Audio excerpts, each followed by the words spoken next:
From the Kiss 92.5 studios in Toronto, Canada. Ladies and gentlemen. This is Roz and Mocha. It's Roz and Mocha. What's going on? Hey guys, this is Bruno Mars. This is Selena Gomez. The Chainsmokers. Lady Gaga. Calvin Harris. Celestia Cara. This is Ed Sheeran. You're listening to my boys Roz and Mocha. Roz and Mocha. My boys Roz and Mocha. The Roz and Mocha Show. Between Roz and Mocha, who is your favorite? Mocha. Mocha. You guys are so funny, man. Congratulations, Lisa! Wow! You just won $1,000. That is amazing. Y'all just made my entire morning. Keep it up. You guys are awesome, man. This is the Roz and Mocha Show podcast. Hi, it's Roz and Mocha. What's up? Hi, my name is Clara. Do you guys come into work with fancy clothes, or are you guys allowed to just wear pajamas? Because no one sees you.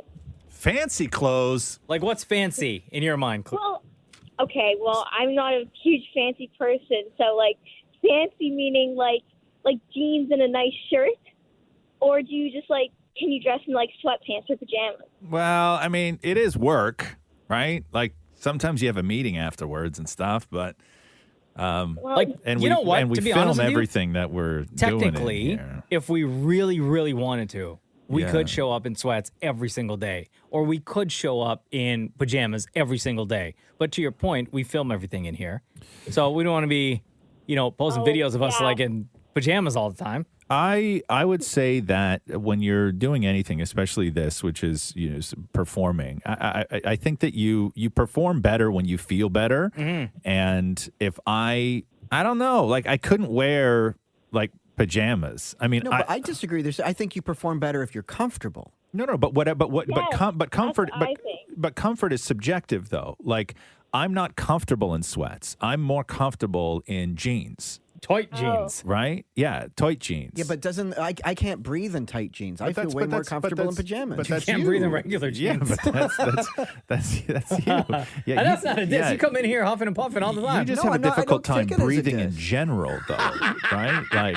I was just built your- this way. Your cardiovascular health is not the best, but I don't think that has anything to do with your pants. I will say this. I'm wearing a fancy shirt today. This was a gift. It's a polo. Okay, yeah. So Maury's wearing a polo shirt, a fancy polo shirt. I consider that fancy. Okay, that's fine. But no, we don't wear jammies unless it's like a thing that we're doing, like it's Jamie Day. But we haven't done Jamie Day yet. So Okay. yeah, but I mean, I don't dress up. I used to dress a whole lot better on this show.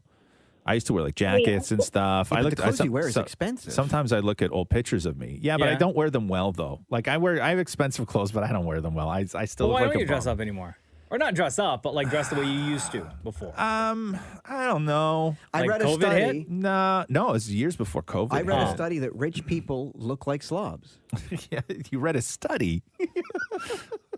I read a study that rich people look like slobs. No, thanks though, Maury, for telling me I look like a slob. Also rich. I don't see anything wrong with Weird. What'd you say? I don't see anything wrong with what you're wearing today. No, How no, much no. was that shirt? No, this shirt? Let me guess. Can I guess? I don't even know. I don't even know. $200 where it's from. How much? It's what is that company called? Raw? Yeah. Yeah. What's G-Star? Yeah. It's Yeah. one of those. Okay, so One of I those. won something. Yeah, one something. Yeah. And my jeans, I know they don't look it, but because they're destroyed. Your jeans are what, like 200? More. Yeah? But there's $500. I think. Are they diesels? Yeah. Oh, yeah. Okay, you're up there. But there's They're rips the- on them. Yeah. Intentional, Maury. No, it's not intentional. Oh, They really? didn't look like this when I got them. Oh. I'm just rough on my clothes. I'm like a kid. Like my mom would always scold me because she would get me something new and I would come home and it would have a hole in it. Yeah. Right? Like I couldn't maintain clothes. I was just so rough on everything. What's your name on the phone again? Clara. How old are you? I'm 15. Oh, okay. So where are you? Are you at home now? No, I'm driving to school. Oh, okay. You're okay. driving. So, Clara, Well, I'm not driving. I'm in the car. My mom's We driving. we understood that. Everybody else listening understood that. So, Claire, when you were doing virtual school, right? Were you dressing Yeah. up as if you were going to class, or were you just lounging around in sweats and PJs? I wasn't in PJs, but I put on a hoodie or something Oh, and okay. leggings to keep it simple. But I don't normally dress up super fancy for school anyways, so... Well, that's cool. So, no, we don't wear jammies to answer your question. I don't think we dress up as fancy as we used to. But I think that we all do our best to Give me look a good. we. Well, listen, okay. Don't lump me in with you, Nah, bro. You used to match everything. You would come in here every day and you would be so color coordinated. And this is before you had a kid. Where Yeah. your shoes matched your watch, matched your hat every day. Look at my hat and my shirt. No. That's matching. No, it wasn't the Plus- hat and the shirt. Plus my Timbs. No, it was every day. Man, no. Your outfit every day looked like it was curated. No, every today, day. Today I feel good. I'm wearing not saying I'm wearing you a don't black look good. and gray plaid Yeah, shirt. you look good. Right, button up. I'm not saying you don't. My hat has black and gray in it, and then Okay. I'm wearing all black Timbs. Okay, never mind. Let me. I would like to strike that for the record. Okay, I don't dress the way that I used to. Mocha still dresses fancy every day. Thank you. Yeah. Can I say one thing before I go? Oh, wait, Sure. Clara, before we let you go, between Roz and Mocha, who's your favorite? I'd say Mocha. Is it because I match all my clothes? No, Oh. I just like your energy. You're really fun and you know, What's wrong? What's wrong with my energy? nothing. You gave up long ago. There's nothing wrong with yours. It's just Mocha's. I feel like more similar to me. Okay. 15. Shut up, man. Thanks, Clara. Thanks. Bye. The Roz and Mocha Show podcast. Hey, what was going on at that church in Missouri with that pastor who's now on leave? On leave. Getting professional counseling. Did you see this? Shem, come in here for a second. I read you the go to church. transcript. Is this what church is like?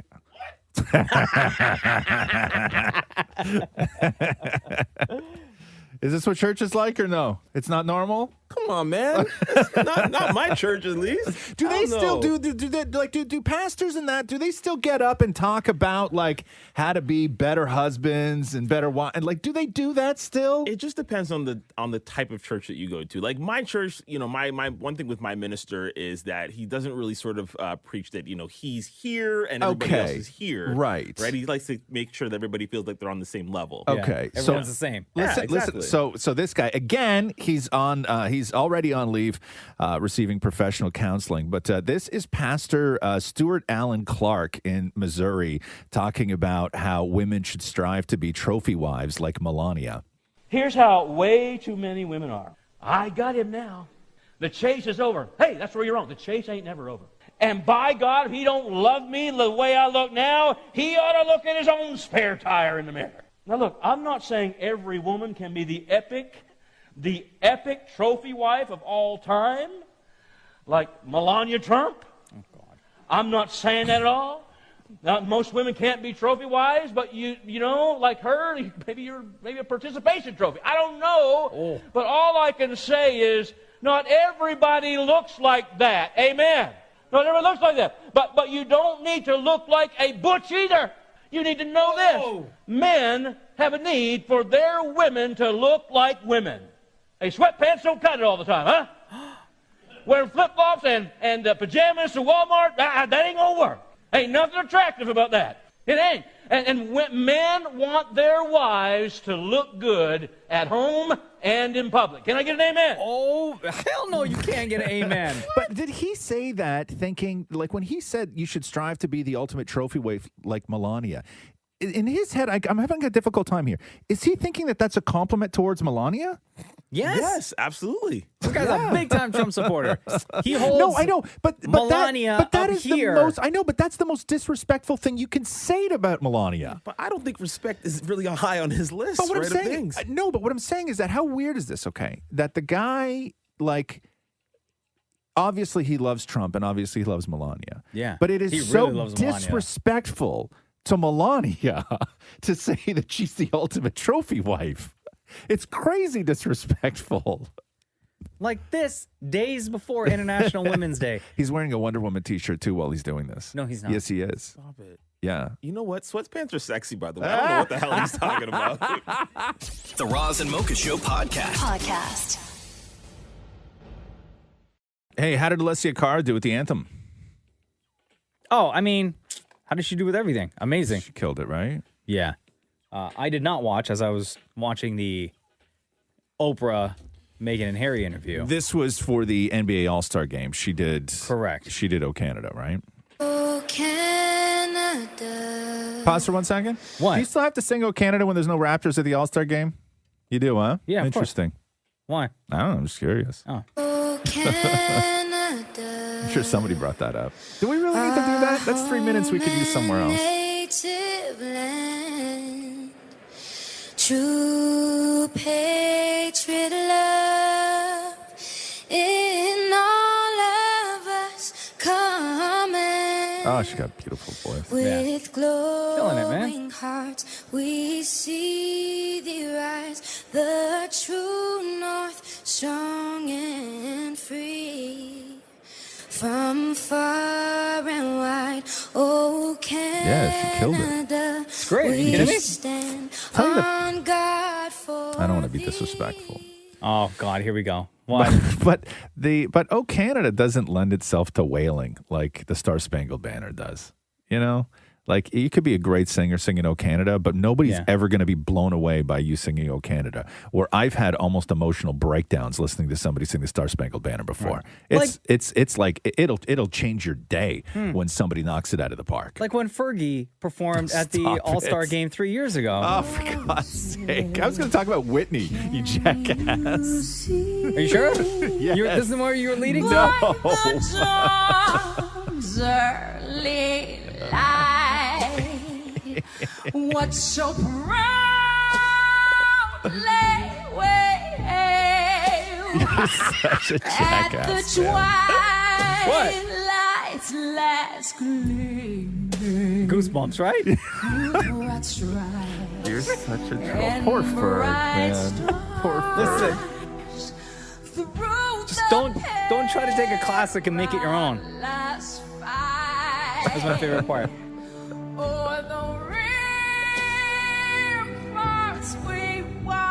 You ready for the real big goosebumps? Yeah.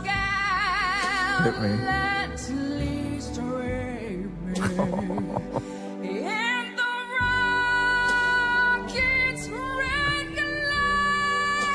Oh.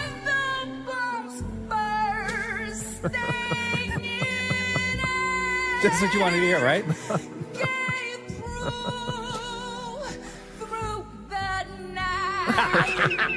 Even the tuba doesn't sound like it wants to be No. there.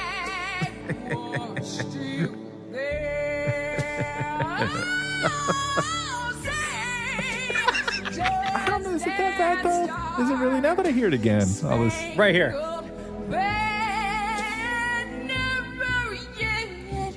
I don't know if it's that bad, to be honest with you. Oh, yeah? You like it now? I don't know. 3 years later? Yeah, I might For real? change my mind. Because I'm so used to hearing the remix of this, which Oh, so sounds you wanna hear the atrocious. remix No, now. that's not what I'm saying.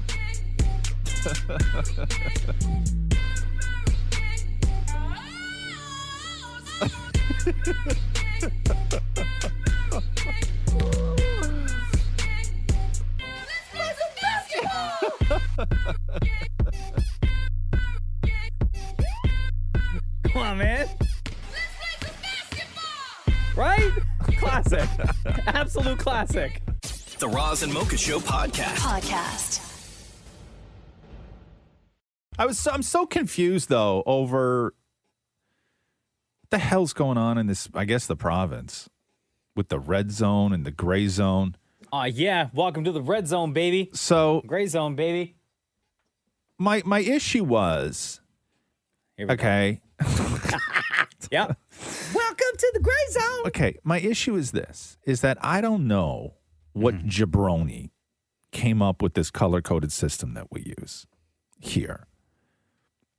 But anybody who has ever come up with a color-coded system for anything, red means the worst. Yes. Okay? But in this case, Gray is the worst. right. Right. Gray is never the worst for anything. When you're in the gray area, it's a gray area. Neutral. That's neutral, Yeah. right? Gray means we still can't get our hair cut. Yeah. It's gray. It's gray. Gray is a hotter spot than the red zone. That makes no sense. You wonder why things are so confusing to people. So when you say Toronto, when you say like Ontario is moving into the gray zone, or parts of Toronto or whatever it is are in the gray zone, I think that we're doing okay. When you say we're going into the gray zone, I think we're doing fine because thank God we're not in the red zone. But right? no, now you want to be in the red You zone. want to be in the reds. It makes no sense.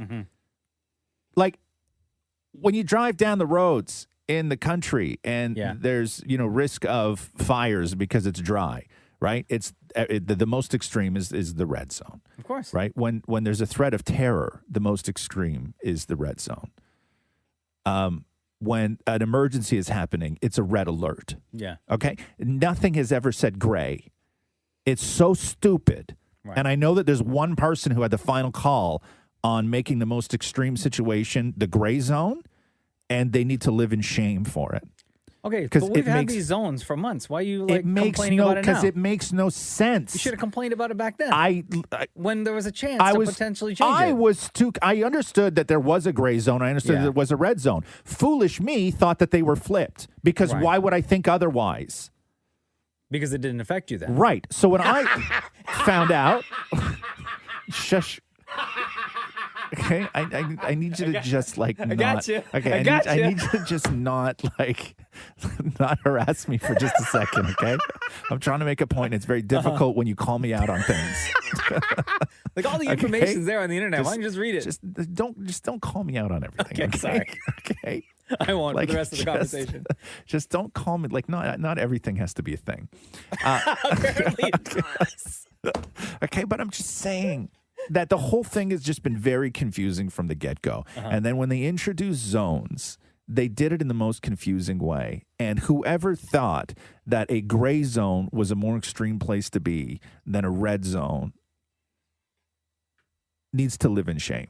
Okay. Because nobody in the history of anybody who has ever created a color-coded system for any sort of threat has not put red at the top. But it doesn't even matter for you because you keep your ass indoors anyway. Okay, maybe I'm speaking on behalf of others. The Roz and Mocha Show podcast. Hey, it's Roz and Mocha. Hey, how are you, Mocha? Good. How are you, buddy? Good. Thanks for calling.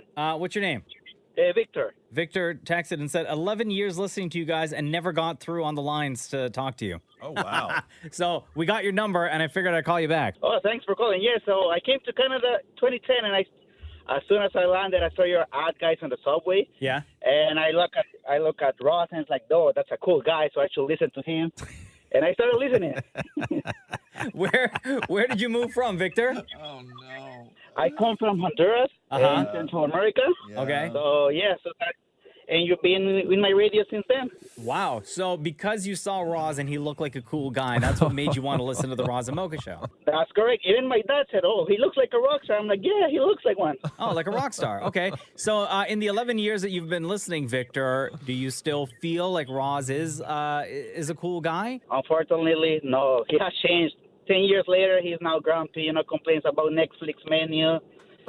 No, he's not the same anymore. What's going on, Ross? I lost. Hold. Are you saying I lost my edge? Because you complain too much. Now you complain even about Netflix menu, the roads, your car, everything. You could be cool before. I know. Yeah, you're right. Yeah, I have no defense for this. I would like to say that you're wrong, but you're bringing up some pretty incredible examples of why I'm no longer cool. Now, Victor, just out of curiosity, those posters that you saw for the Roz and Mocha Show, I was also in those posters. What was your first impression of me 11 years ago compared to how you feel now? You look like a cool, regular guy, but Ross was over the top, like a rock star, like I said before. He has the edge before. You look like a regular guy. Just a regular guy. And what about now? Am I still a regular guy in your eyes? Oh, no, you're the cool guy now, Mocha. Oh, I'm the cool guy now. For God's sake. You're always chill. You like everything. You're with the young people. You don't complain. You just go along with everyone, Yeah. I'm a happy guy. I love life. Stop it. That's right. Stop it. You came, listen, man. Okay, this is the remarkable thing about a country like Canada, right? You come all the way from Honduras, rebuild your life in a great city like this, in a great country like this, and 10 years later, you're a troll. It's been in the making. I'm just telling you so you can go back to your edge, try to get it back in there. Roz got his edge back? Yeah. Yo, Victor. Maybe I'll go down and spend some time in Honduras. Is it? I know they got like great surfing. Is Honduras safe? No, so I would never tell you to go. That's why I'm here, though. Yeah. Okay. Cool. So maybe I won't go to Honduras. Yeah. I'm terrified of anything. Find somewhere else cool. Yeah. Hey, Victor. I know it's 11 years late, but welcome to Canada. Welcome to the Roz and Mocha Show. It was real nice to finally get a chance to connect with you. Thank you for listening. Thank you for your dedication. And between Roz and Mocha, who's your favorite? Smoker. Oh. I knew he was going to say that. I just needed him to say it. Maybe in 10 years I'll be like Ross, and I'll go with Ross. So call me back in 10 years. Yeah. No. Nah. I love you both guys, and you make my day every day. I listen to a podcast to the radio, and you are awesome. And thanks for doing this during the pandemic. We appreciate it. You're the man. Thank you so much, Victor. Thank you. Bye bye. Later. Shut up. The Roz and Mocha's Fix My Life. What advice can you guys give me? Okay, so my question is... Got a problem you can't fix? Roz and Mocha got you. Yo, Rory, what's up? It's Roz and Mocha. Hey, Mocha. So the guy that I like isn't making a move, but the guy that I friend-zoned is. Okay. Oh, Wow. no. Rory, you're in it, huh? So, Roy, you wrote this, Roz and Mocha Fix My Life. I've tried real hard to distance a friend who has told me that he has feelings for me. I explained to him in the summer that I did not feel the same. We talked over the holidays for a bit and went for a walk in the park after not speaking for a while. I told him that I had feelings for someone else and that I was trying to figure out my situation out as well. Then he tried to kiss me. Oh, no. The guy I currently have feelings for, we flirt a lot, but it doesn't go anywhere. And now I feel like I'm wasting my time. How do I maintain my friendship with one guy, but also make the move with the other guy?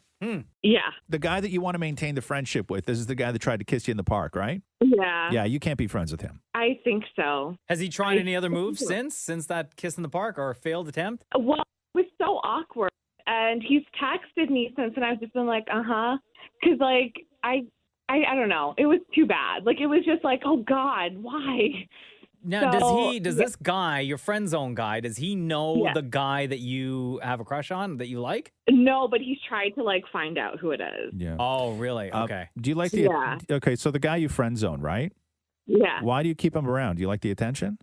In the beginning I thought so, but then he's a really nice guy. He's a good friend. He's someone you can watch the game with, knock a couple beers back. He's a cool guy, and he's funny, and yeah, but he wants more though out of this. Oh yeah. Why do that though? Why keep him around when you know what his feelings are? And that's the thing. I've distanced myself, and then he sent me something over the holidays, and I said thank you, and I got him a gift card in return. But we hadn't really spoken. The odd meme was shared back and forth during the time that we, since the summer, where he was like, I want to father your children. And I was like, no, thank you. Yeah. But you sort of like the attention, right? This is a guy who will do anything for you. And why would you want to give that up, right? A little bit. Yeah. You can't do that. That's you can't be friends with this guy. Yeah. Okay? You're right. It's not going to work, and it's borderline manipulative on your part. Now, I'm not saying now we got a lot to talk about with him, because if you say you're not interested and then the man tries to kiss you to try and convince you, that is also wrong on so many levels. Okay. Thank you. Yes, but why are you keeping him around? You love the attention, and then so he winds up getting mixed messages. I don't know, but I told him, I had a heart-to-heart, and I said, I respect your feelings, but I don't feel the same way. And it just doesn't get through to him. I thought, okay, maybe if I, gave him the benefit of the doubt and explained that there's nothing wrong with him, I feel a different way right now, that maybe we could move past it and still be friends. But what would your play be if the guy that you like decided to come around and shoot his shot, and then you guys hooked up, right? Yeah. You still going to be friends with the guy that you friend zoned? I mean, I still hope we could have a friendship. No, you can't. You're gonna do that Come to on, hold on. Lowry. You're gonna do that to your new boyfriend. You're gonna get in a relationship with a brand new guy, and then you're gonna and then your boyfriend is gonna now have to deal with some guy who's pining for you, who you still keep around for what? Yeah, selfishness. Damn. So right. This new guy, the guy that you like that doesn't like you back, like how long have you been trying to get with him? Like a year. Okay, but what? And what did he say to you? Like, have you made your feelings known to him? So I feel like we've been playing this like really dumb game of cat and mouse. And like sometimes like he really made a move over the holidays, but to me it was like, so we hadn't spoken and we hadn't seen each other for so long since like October. I was like, okay, what is happening here? And then when I finally like reciprocated, he was like, oh shit. I think like for him it was like a move and then he retracted. And then I went back and then like we have crazy intense chemistry. Everybody sees it, but like neither of us have made, I don't know, the right move at the right time. I'll tell you, this is such a unique sounding situation because what it sounds like to me is that you are an individual who friend zoned somebody who won't get the hint, but you are also the individual who has been friend zoned and won't get the hint. Yeah. Have you never made that comparison or seen that connection? Yeah, welcome to the friend zone. Yeah. Ask the other guy how it feels. Yeah, exactly. Like, come on. You actually have more in common with the other guy than you do with the guy you like. So true. You're both living in the friend zone. Yeah, more than enough room. Yeah. Look at all this space. Oh no. That's what it sounds like to me. Yeah, you need new people in your life, girl. You don't want one guy, the other guy doesn't want you. Like, come on, Rory. Like, you're sitting here complaining about a guy who's sitting around and won't take no for an answer and won't take a hint, and is like doing all he can and trying too hard and doing too much. But here you are a year later, after pining over a guy, being like, why won't he make his move? Because you're in the friend zone. Oh no. This is why I wanted you guys to say it. Oh no. You had a feeling though, right? You had a feeling you were in that friend zone. I had a feeling that's what I was like, who's going to give it to me the realest? Roz and Mocha. Yeah, confirmation right there. Rory, move on, girl. Move on with your life. Move on from both of them. I will. You sound like you're a ton of fun. You got a great laugh. Thank you. Just not too perceptive, I guess. I guess not. Okay. Thanks, Rory. Thank you. Have a good one. Roz and Mocha's Fix My Life. On Kiss. Roz and Mocha's DM Deep Dive. When you have nothing to say, why do you always say it to us? Hello, Deepa. Hello, how are you guys? Good. How are you? So I'm good. Deepa's in charge of our DMs now because we get an incredible amount of DMs and we don't get a chance to get to all the DMs, and nor do I want to read all of the DMs. No. No. Oftentimes the DMs is the one place I don't want to go. It goes the comment section on YouTube. Yeah. Uh-huh. That's the number one place I Is that avoid. where people are mean? That is where the devil lives, Yes. Deepa.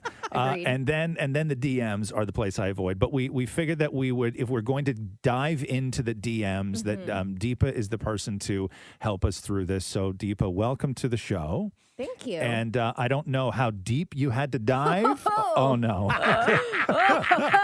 Deep into the ocean of DMs. I'm glad that you threw your dirty work on me. You're like, read the DMs. And I'm like, okay. I know. Sorry about that. But anyway, this is what we're going to do. We're going to try and do this every day where we start going through all the DMs that we don't get a chance to get to. And Deepa's going to curate all of them for us. So if you do want to be a part of this, just DM us anywhere. You have the codes to everything, right? Everything, everywhere. Just hit us up in a DM wherever we can be DM'd, or you can always text us. You can do all that stuff. So Deepa, what do you want to start with? Ooh, okay. So first of all, I want to say that there's a wide range of DMs that you guys get, from admiration to some really random crap. Okay. So I want to get to the random stuff first. So the first one is, hey, Roz and Mocha, listening to the podcast on the way to work, you were talking about breakfast. And the question was, can breakfast be any time of the day? Well, if you look at the hours without eating eating because you were sleeping, so technically fasting. And when you eat, you break the fast. So I guess it could be any time of the day. Oh, God, this is why I don't go into DMs. You don't want to get into this No, I argument don't want now. to get into this now. This But is why you got to have bring to. this back up. I'm sorry, I had Okay, to. I love this. Okay, I'll be honest with you right now, Deepa. Okay, the reason I don't want to talk about this now is because we talked about this once before, and I was very, very passionate in my response. My problem is I don't remember what I said. So be passionate about another No, because I'm going to response. wind up contradicting myself and then getting called out that's on true. it. That's true. Don't have to reply to another DM. No, exactly. What are your thoughts on this? Do you have a thought on when breakfast is or whatever they want to know? I feel like it's just in the morning because then the lines start to blur. Like if you're breaking a fast, if you take a nap, technically then can't like chicky nuggies be breakfast? Like can cake be breakfast? Like that's where I'm just like, where does the line like So is stop? breakfast then the time of day, or is it breakfast then what you eat? I think breakfast, for me, I think it's time of day. Okay. Right? Because if I want to eat eggs and bacon and toast for dinner, Right. I would still consider that dinner if I'm eating it post like 5 p.m. Well, that's called breakfast for dinner. That's actually like a term that people use. I don't know if you guys ever watch Wizards of Waverly Place. Excuse but me. it was like I a missed the latest thing. episode. It was a thing. Okay, what else we got? Okay, the next one this is a really grateful one. So this comes from Lenzo. I'm a grade 2 teacher who's been currently teaching online since September. A lot of people are agreeing with Razamoka saying March break shouldn't be canceled.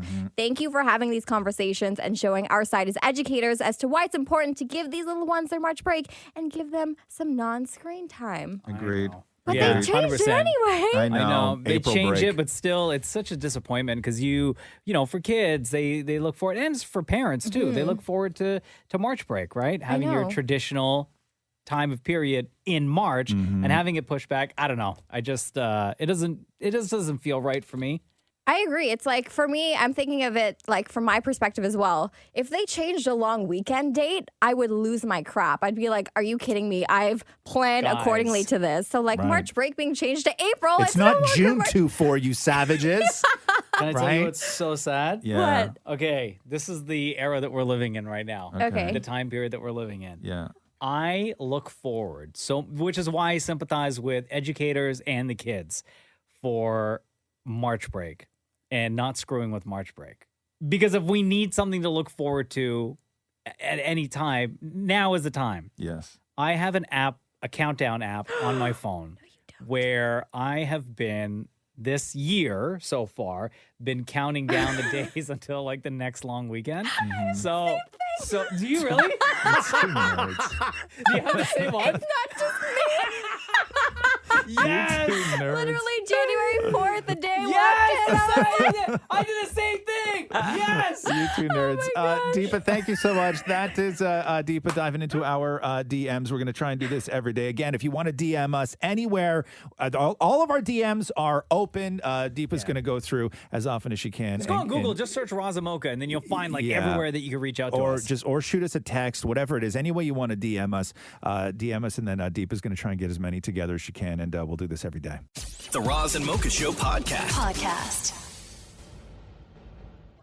Got some heartbreaking news on Monday, and that is, of course, Kim's Convenience will no longer be on the air after the show wraps up next month. Yeah, and the weird thing about Kim's Convenience getting canceled was the way it happened, because normally it's the network, like it would be like CBC or Netflix that canceled the show, but they lost their exec producers of the actual show. It's like the people who produced the show were the ones that walked away. So all of these people petitioning now, save the show, there's nowhere for them to go. To help us break it all down is Simu Liu from Kim's Convenience. Welcome back to the Roz and Mocha Show. It's so good to hear your voice. No, it's good to hear from you. A lot of heartbreak over this. When you came out and did your Instagram Live trying to explain to people exactly what happened, it was really confusing because this isn't the way that shows usually end. Correct. It's a highly unusual situation because usually you have, a network that decides, hey, listen, we've, supported this show for X amount of years. The viewership just isn't there anymore, and it's time to move on.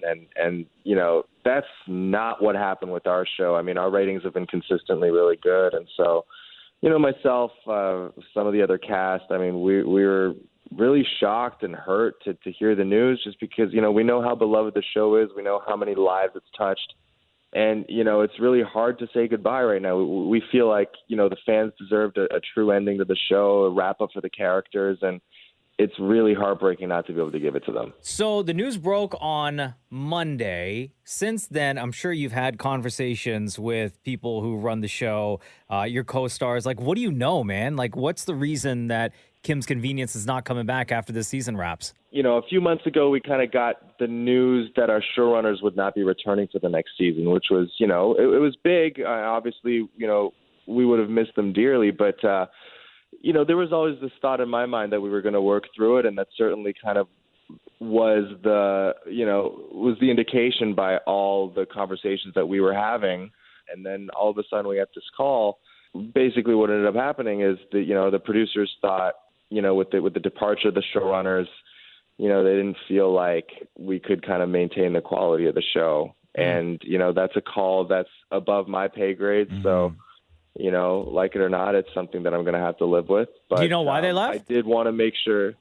I do, but I don't think it's on me to kind of say that. I think it's on them, and I think you're going to maybe hear a little bit more as time goes on. But yeah, I just did want to get in front of the narrative, and because I know, a lot of people are going to be talking about my career and about how, things are getting really busy for me, and that might be the reason why we're saying goodbye. And I just wanted to get ahead and say, look, that's not it. I love this show. Like, I really, really love this show. It's got such a special place in my heart. And Jung, the character that I play, has such a special place in my heart that, I was so excited to see this through until the end and to give the show a proper send-off. It's a tough one, man. Yeah, and the cast and the characters, and when you had said that, everybody, the cast, the characters, and the fans all deserve better. One of the puzzling things from my point of view is you have Paul, who in the last year with Mandalorian and everything else is really like climbing that nerd tower, and people are loving the guy. Like, he's just had this incredible, streak of popularity. And then you got you, who in just a little while are going to be a Marvel superhero. The puzzling thing is, who walks away from that? Who has the two of you in that cast along with everybody else who's insanely talented? Who walks away from that and doesn't try and capitalize on everything that's happened outside of that show in your lives to try and make the show even bigger? You know what, man? I think it's got to be one of those things that 5 years from now or 10 years from now, we all get together and we go on the Roz and Mocha show and we run the special of what really happened. Yeah. And, there's probably details that I don't yet know. And, it's just one of those things that right now, it feels like a shock. It feels like just the rug got pulled from under us. But I hear you on all of that, man. But this wasn't you or anybody else walking in and putting financial demands on a table that the show couldn't meet, right? No. And in fact, we were all under contract for the 6th season, so we wouldn't have been able to make financial demands if we wanted to. The contract was there. How much money we would have all made would have been there. I mean, if anything, I think those of us in the cast wanted to do more. We wanted to see if there were ways that we could contribute more creatively, or, I wrote in my statement, like, I was really looking forward to directing. And initially I was hearing really positive things, and it's just a show that we've all grown to love so much. And, the instinct was to lean in, not to kind of fade out. Yeah. Simu Liu joins us on the Roz and Mocha show from Kim's Convenience. Shang-Chi and the Master of the Ten Rings. The last time we talked, you said you were going to forward us a copy of the trailer. I still have not got the trailer for the movie. Are you going to be sending that anytime soon?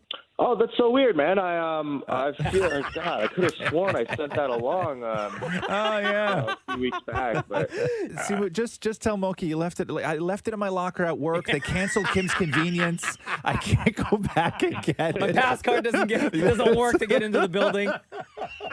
That's right. I can't get in anymore, man. My key card doesn't work. Damon Moore is here, Simu. He wants to say something. Go ahead, man. I'm asking for a friend. I'm just, this person's concerned that with the cancellation of Kim's Convenience, it might hinder the shirtless photos you post on Instagram. Yeah, are you too upset now to do any shirtless photos on Insta? Oh man, I don't think anyone can be that upset that they would. Thank God. Simu Liu, we have so much love for you on the Roz and Mocha Show. You and the entire cast of Kim's Convenience. We are just as broken up and sad about this as you guys are. But just know you always have a home here on the Roz and Mocha Show. Thank you very much for joining us today. Thank you guys, and I just want to say thank you so much to our fans too for letting us entertain them for so many years. I mean, it's just been an absolute pleasure. Thanks, guys. Thanks for having me on. This is the Roz and Mocha Show podcast. There's a trending topic that I saw that people were replying to with their stories. And this is one of those things where I know for a fact you were going to roll your eyes, Roz. Oh, God. Okay. And some of these stories, I don't even know how much I believe. Okay? Okay. So I'm just going to read them out to you. Do we know, these are, can I call BS if I think it's BS? Absolutely. Okay. People are sharing the creepiest, most unexplainable things that happen to them. Okay, they're all BS. I can tell you that right now. But go. One person wrote, on cold days inside your car, you can breathe on the window and draw on the glass? I got in my car, and as I look at the windshield, I see a few small baby handprints. I thought it was strange someone would let their baby play on my car's windshield. I had an urge to touch the baby prints, and as I touched it, I wiped away the handprints. The handprints were made from inside of my locked car. BS. Okay. Next one. Yeah. I was probably about 16, 17 years old, and I had just gotten home from high school. Can you put some creepy music on for this? Oh, absolutely. Okay. It might help me get into it a little better. I think I need to be in the headspace to listen to garbage like this. Okay. But go on. I was probably about 16 or 17. Okay. And had just gotten home from high school. My brother was in the kitchen making a ruckus, so I started to go down that way. As I passed by his bedroom, I saw my mom in there, sitting on his bed with the lights off, facing away from me and towards the wall. I stopped and I stood in the doorway and asked if she was okay and what she was doing. She said really slowly, "Just sitting. Come here. I need to talk to you." I took about a half step into the room when I heard my mom yelling for me in the kitchen. And then I saw her setting the table. I looked back to the bedroom and there was nothing there. I don't think I ever went back into that room by myself again, even 10 years later. BS. Really? Yeah. Don't come on. Okay, how about this one? Okay. I'm vibing out to this though. I like it. Okay. I like everything that we got going on here. Driving from Northern California to Southern California through the middle of the night about a decade ago. Okay. I was tired, and the scenery along the freeway through the Central Valley isn't very interesting. I remember passing an old silo, looking at my car clock, and it was 3:17 in the morning. Drove some more, I passed a power line, and it was 3:21. I blinked, shuffled into my seat, and passed the same old silo, and it was back to 3:17. I was in disbelief. I just stared at my clock for a few moments. Drove a little bit more, past the exact same power line at 3:21. I don't know why or how, but I went backwards about 4 minutes. Never experienced something similar or since. No, you didn't. The same silo. No, at 3:17 twice. No, it wasn't. The same power lines at 3:21 a.m. Twice. It was not. That stuff does not happen. Okay, here's another one. Oh, God, here we go. My ex-wife and I were sleeping. Okay. There was a small sliver of light coming in through the window from a street light, so the room and bed were dimly visible. Mm-hmm. Our black dog was at the end of the bed sleeping. Mm-hmm. I dreamt that I woke up, reached down to pet him, and he turned into a glossy oyster, this glossy black oyster thing, which opened up to reveal rows of gleaming glass teeth. I woke up to my ex-wife backpedaling up in the bed over the pillows towards the wall. I asked what's wrong. She said, "What's that shiny black clam thing with the teeth at the end of our bed? Where's the dog?" Bruh, we had the exact same nightmare at the same time. This still gives me chills. Okay. No, I don't believe it. At all? No. No. But the same dream. No, none of this is true. Okay. None of it. I have one more. For God's sake. Okay. These are, again, people are sharing the creepiest, most unexplainable things that happened to them. Mm-hmm. My friend Sarah was in a nightclub, drunk off of her face. Yeah. When she got an overwhelming urge to tell a total stranger that her leg hurts. By the way, her leg didn't really hurt. So she walks up to this guy and says, I know this is crazy, but I've got an urge to tell you that my leg hurts. I know that's crazy again, and I'm sorry. But the guy burst into tears. Turns out his dad had just died, and they made a pact before that if there was an afterlife, he would get a message to him saying a totally random phrase. So there could be no mistakes, which they decided was, quote, I've hurt my leg. Okay. Anyway. The creepiest, most unexplainable things that happened to them. For God's sake. All Okay. true, right? Oh, yeah, all true. You Yes. believe? No. I bet you believe. Yeah. Oh, yeah. Right? I've hurt Yeah. my leg. You know me. I love this stuff, man. I love. Yo, the same silo twice. Oh, the for same God's power lines sake. twice. Oh. Explain that. The Roz and Mocha Show podcast. We are now at the 1 year mark of all things COVID in our lives. COVID shutting down the world. Yep. Cities around the world, provinces right across the country trying to figure out a plan as to what to do with lockdowns and safety measures. And people learning and trying to figure out what the hell coronavirus is. Yep. Which means we are now today officially at the 1 year anniversary of Cardi B going on IG talking about coronavirus. Government, let me tell y'all something. I don't know what the this coronavirus is about. I don't understand how that was from Wuhan, China. Now all of a sudden this is a tour. And let me tell y'all something. I ain't gonna front. I'm scared. I'm a little scared. You know what I'm saying? Like, they got me panicking. And a lot of you think it's a joke. Like I was thinking, right? But that right there, just because you think you're immune to it, guess what? Your pocket ain't because a lot of comes from China. So if you wonder where your weave or your fashion over packages have arrived, guess what, bitch? Coronavirus! Coronavirus! I'm telling you, it is real. Get it real. Woo! That was a year ago today? That was a year ago today that Cardi B went on IG to give that rant, which then the very next day turned into a viral song.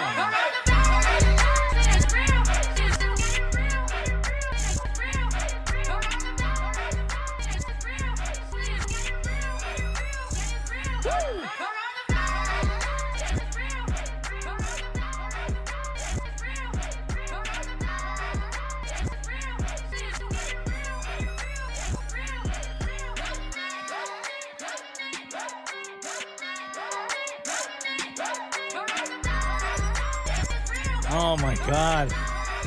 Yo, this song slaps so hard. I love it. Hold up.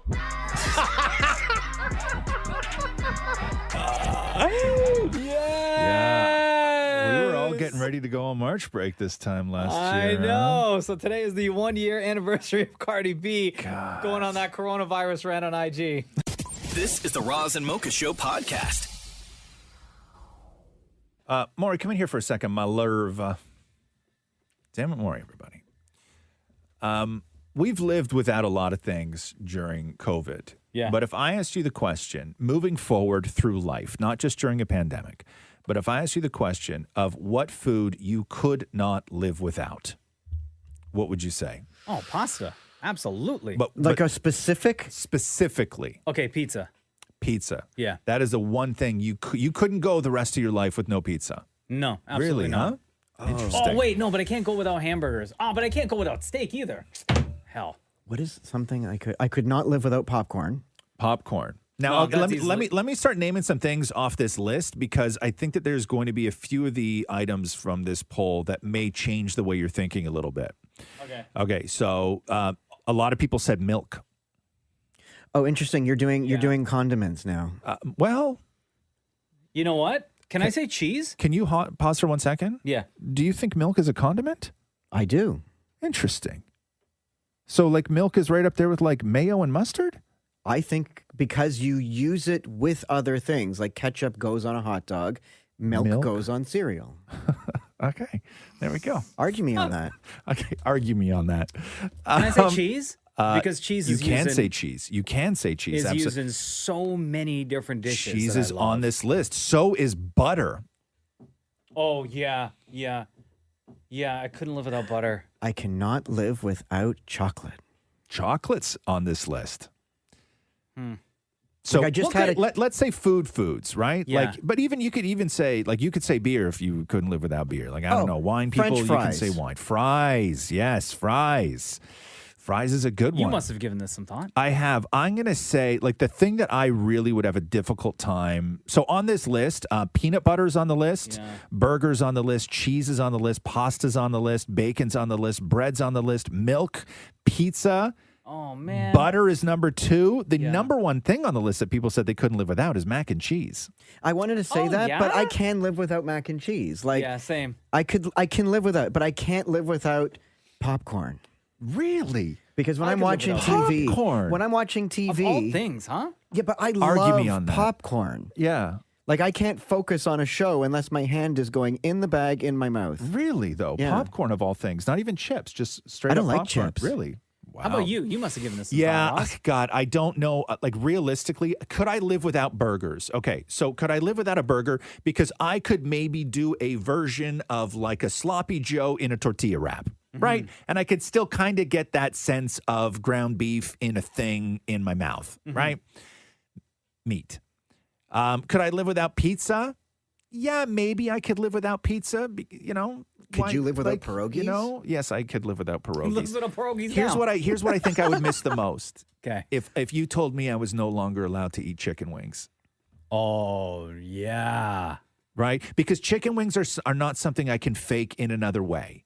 Right? No, it's very specific. It's very specific. And chicken fingers are fine, but they're not wings. Yeah. I prefer Right? fingers over wings. You do, huh? Yeah. See, but then when you started mentioning drinks, Yeah. like wine, beer, I could. Oh, I can't live without water. Beer, Well, none of us can live without water, Maury. That's why it's not on the list. Beer, I could live without. Beer, I could live without. Yeah. But other like liquors, Yeah.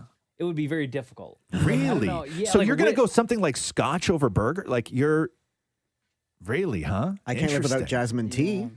Yes, you could, Maury. Like a we whiskey all know you could. or a vodka. You lived a lot of your life without jasmine tea. Yeah, you only just started You mentioning only jasmine tea just like a month started. ago. And I can't imagine life without it. Yeah, argue me on that. This is the Roz and Mocha Show podcast. So they wilding out in Scottsdale, Arizona. Bath and Body Works is a spot on the weekend. Jeez. Yeah. I really thought we were going to get through the show without talking about this. How? Bruh. This thing went viral so quickly of this fight that broke out inside of a Bath and Body Works.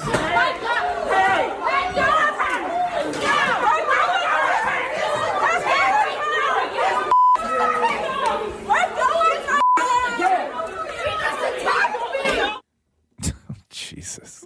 So in the video, you see one woman fighting, like fist fighting, with an employee, and then other people, like general civilians, and then other employees were backing each side up and getting involved. Right. And then they all ended up on the floor. What was the fight over? Masks, I assume, right? So there's two different stories, right?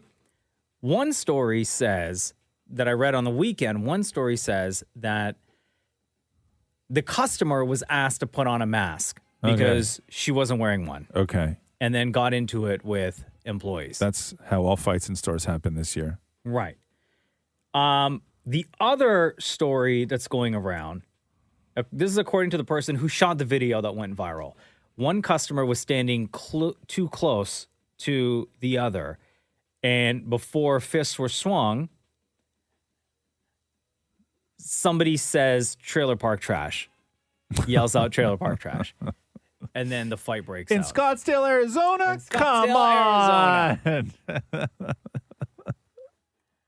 Yeah. Somebody on Twitter, because people were like just wilding out, right? It's always weird when you see a fist fight in a place that just like you should not see something like that. Like in a Bath and Body Works, you never know. expect to see two people fist fighting, right? Somebody goes, went to Bath and Body Works, and now their back and body hurts.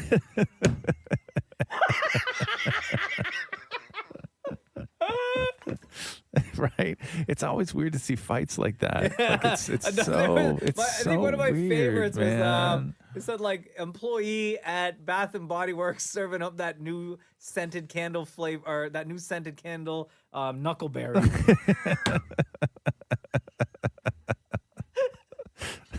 Like, come on, man. Fist fight each other all the time. Everybody's just fist fighting each other over masks, right? Like of all places in the world. And then the whole complaints start because some person is like, you're not wearing a mask and you're too close to me, but let me get my hand right up in that open mouth of yours. Yeah, I know. Right? Let me stand in front of you while you're yelling. Yeah, Right? yeah. And then I'm gonna hit the ground and you're gonna mount me. Yeah. Like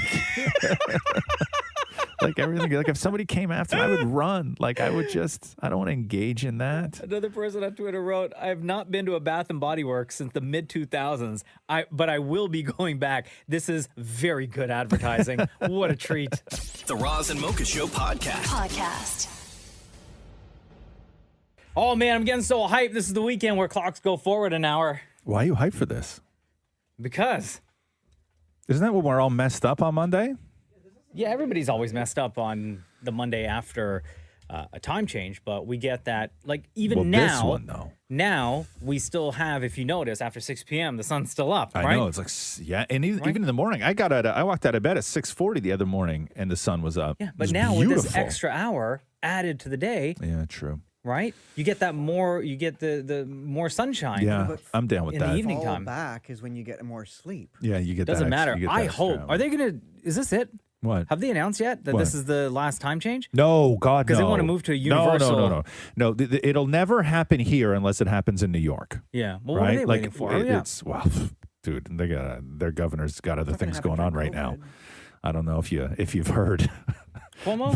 he's I know. got Kissing some ladies stuff. on the cheek and stuff? He's got some stuff going on. And other stuff? Yeah. But yeah, no, it's a nice idea. I would like to. Realistically, Do we get to vote which time it lands on? No. You would just stay. Like you just wouldn't change it. It would be this. Yes, it would be this. When we spring forward and then that's it. Yeah. And then in the fall, nothing happens. But yeah, you need New York State and you need Quebec and you need Ontario to really. Why Quebec? What do they have a say in it? Well, because we can't do. Don't you need everyone like Cleveland?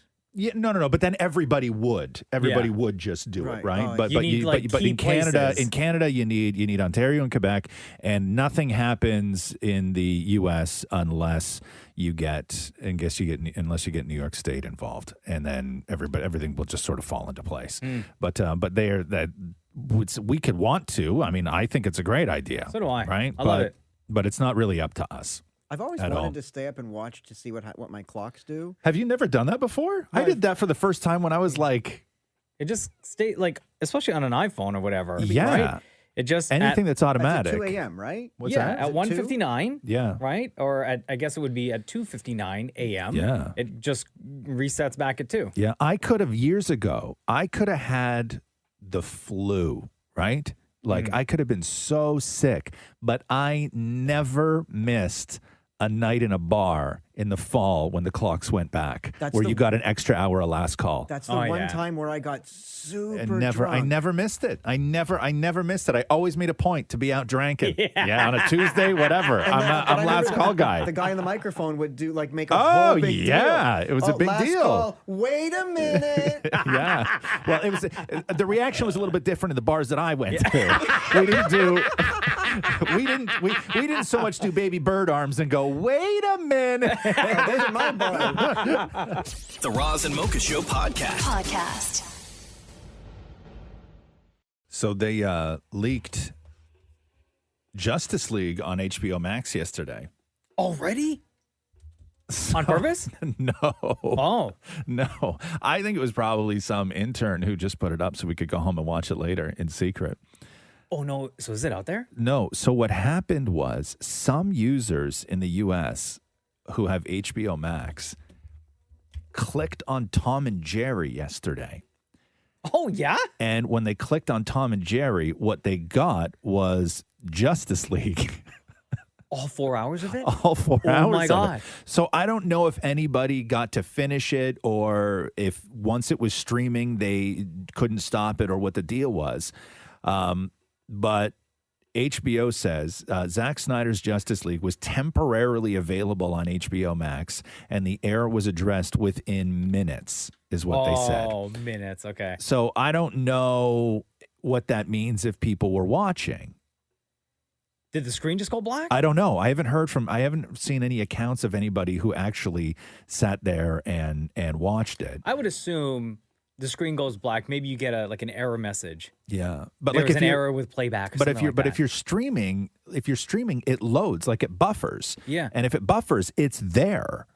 Maybe it started buffering, like it paused I and don't like the know. screen froze. But people started watching, and they thought they were watching Tom and Jerry. What a mess up. The problem Could you is that, imagine that? well, the problem now is that the numbers, you're not going to be able to trust the numbers for Tom and Jerry.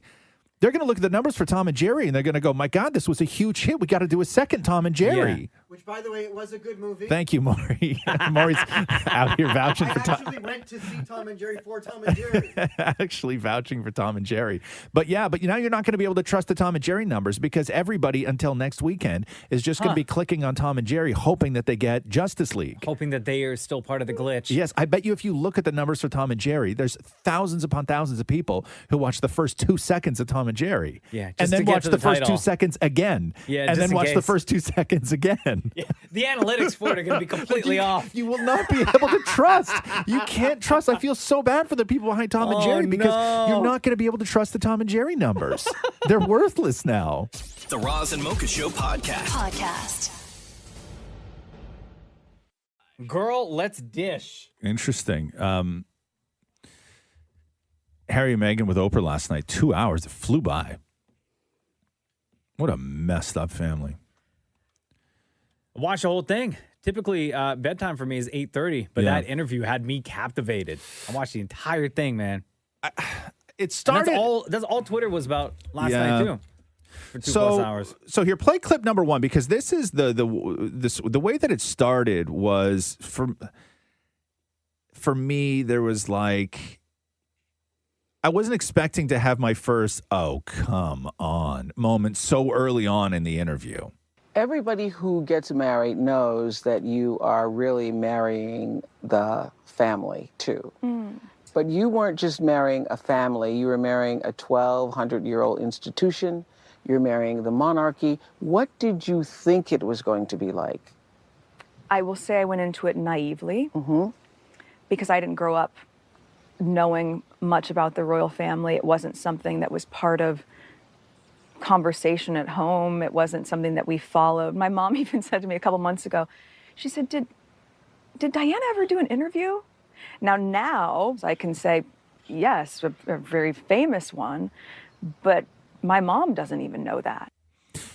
I'm in the same boat as everybody, or not everybody, a lot of people who were tweeting out last night. Like, there's no way you could live your life and not know a little bit about the royal family. It was just the part where she said that she didn't Google Harry. You right? did that. No, you did that. I'm like, okay, maybe you didn't Google Harry. No, but I know. You know who Prince Harry Yes. is and the family he comes from. And Right. the kind of life that he Yes. lives and leads. Yes. There's no way you don't know that, Meghan Markle. No. And I think that, and I'm not saying anything disparaging about Meghan here, but I think that there are a lot of people in America who the closest opinion they have on the royal family is just watching the Princess Diaries growing up, where you can show up to the palace with a beautiful smile and awkward charm, and then everybody is like, oh my God, that's how we should be living. And you change the whole thing from within inside, right? Like that's the sort of fairy tale. The realities of it are very different, but not Googling Harry. Maury meets somebody once, and in 25 minutes, he knows what kind of car their brother drives. That's true. Right? You know what I mean? Like, yeah. It's But like all the behind the scenes stuff that she was talking about, like that stuff. Yeah. She got real deep, real serious about that stuff, right? And it did, and she, getting into her own sort of mental health and suicidal thoughts. That was a huge bomb when she talked about how it wasn't her that made Kate cry. It was reversed. It was Kate apparently that made her cry, which I think that both of those two things can actually be the same. But when they started talking about the conversations that were going on with, I gather, one individual, because Prince Harry clarifies it later, and we'll play that, when there was concern about how dark Archie's skin was going to be. In those months when I was pregnant, all around this same time, so we have in tandem the conversation of he won't be given security, he's not going to be given a title, and also concerns and conversations about how dark his skin might be when he's born. What? And there is a conversation. Hold up. There's Stop several right now. There's several conversations. There's a about conversation with you, with Harry, about how dark your baby is going to be? Potentially, and what that would mean or look like. Ooh. And you're not going to tell me who had the conversation? I think that would be very damaging to them. Okay. So how does one have that meeting? That was relayed to me from Harry. Those were conversations that family had with him. And I think whoa. It was really hard to be able to see those as compartmentalized Because they were conversations. concerned that if he were too brown, that would be a problem. Are you saying that? I wasn't able to follow up with why, but that if that's the assumption you're making, I think that feels like a pretty safe one.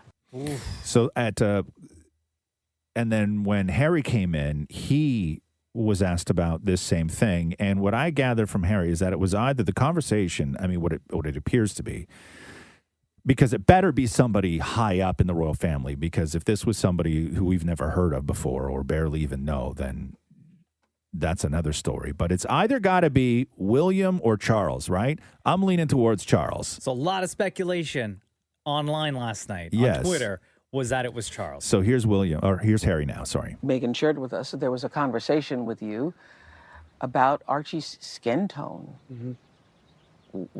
What was that conversation? That conversation I'm never going to share. But at the time it was awkward. I was a bit shocked. Can you tell us what the question was? No, I'm not comfortable sharing that. Okay. But that was right at the beginning, right? Like, what will the baby look like? Yeah, what will the kids look like? Yeah, what will the kids look like? But that was right at the beginning when she wasn't going to get security, when members of my family were suggesting that she carries on acting because there's not enough money to pay for her and all this sort of stuff. Like, there was some real obvious signs before we even got married that this was going to be really hard. Let me ask you this. The one thing that I found odd about the interview last night, and it only hit me when there was like 15 minutes left. Did you not find it odd that there was not one single question about Meghan's family? No. With all that they went through leading up to the wedding, with her own family selling stories and not shutting up about her? I think like all of that, there wasn't one question when she was talking about the way that the tabloid press treats them. When there was all that stuff, when it was such a focus, there wasn't one single question about her family. No, I didn't find that odd at all, because I don't think that, I think everything that they showed on television last night, they knew that people were going to talk about this stuff, obviously, today. But that's and for the rest of the week. huge to the story. And I don't think that they wanted to give, because so much attention with Meghan's dad and sister. But that's what this conversation was supposed to be. Right? I don't think that they wanted to give them any more attention. But it's not what Harry and Meghan wanted. No, it's definitely. Oprah. Yeah. But there wasn't Maybe Oprah one. just doesn't care. Maybe Oprah only cares but what about the I'm royal family stuff and it was- and Meghan's time in the palace But it was or within such the a family. huge part of the story. Yeah. It was a massive part of the story. Hey. Her father wasn't at the wedding. Like, that's a massive story. When you're sitting there talking to Meghan Markle Yeah. about everything that went on, and you don't ask one single question about her family, to me seems like an I don't omission. think Oprah cared. To be honest with you. Yeah, she should have. The Roz and Mocha Show podcast. Yo, you see this Bethany Frankel thing? No, what so, happened? So she had to apologize. She didn't have to, but she did. Over to what? Harry and Meghan. Uh-oh. So before the Oprah interview yesterday ran, Bethany Frankel goes on social media and says this before the interview ran.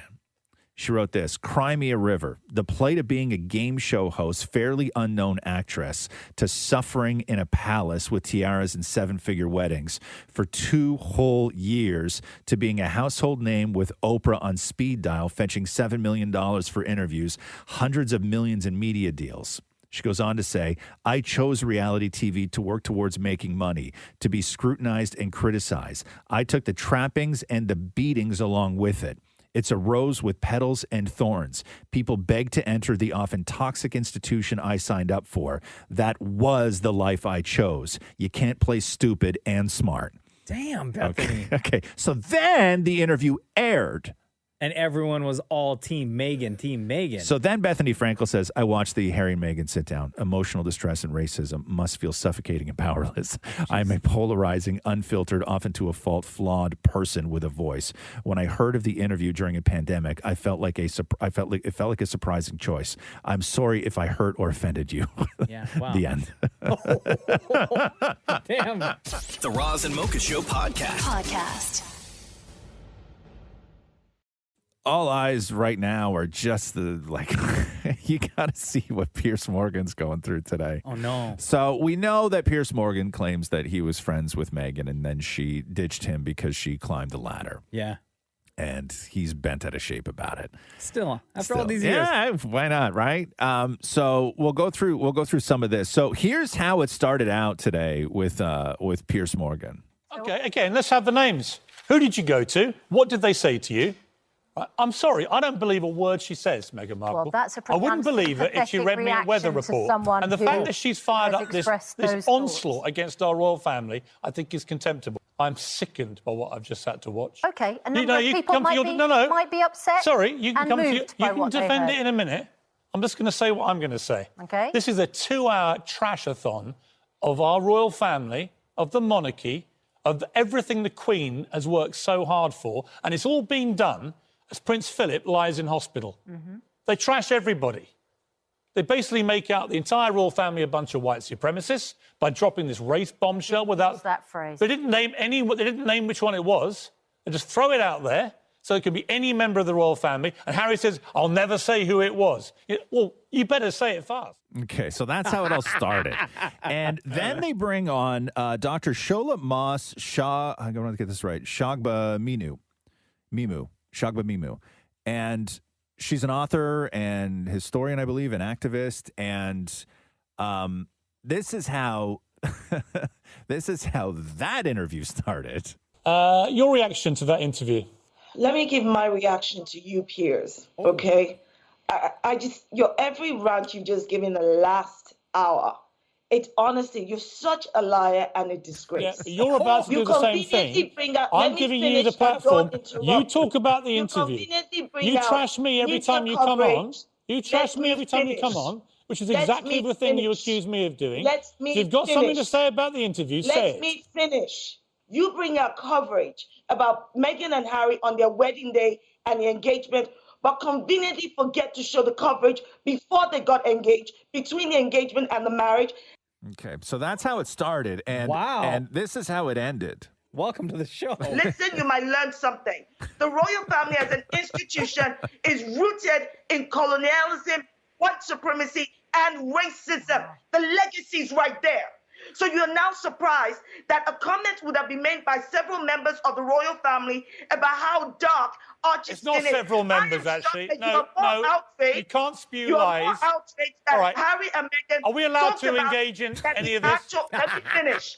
Well, you're not more stopping. outraged that Harry and Meghan had the audacity to speak that truth than you should be at the actual outrage of racism. Right, okay.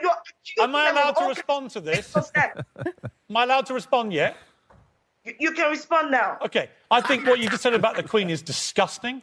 I think it's unbelievable.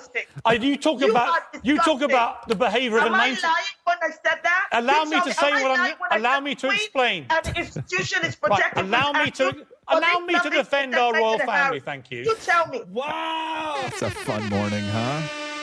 It's like they're cutting a WWE promo right there.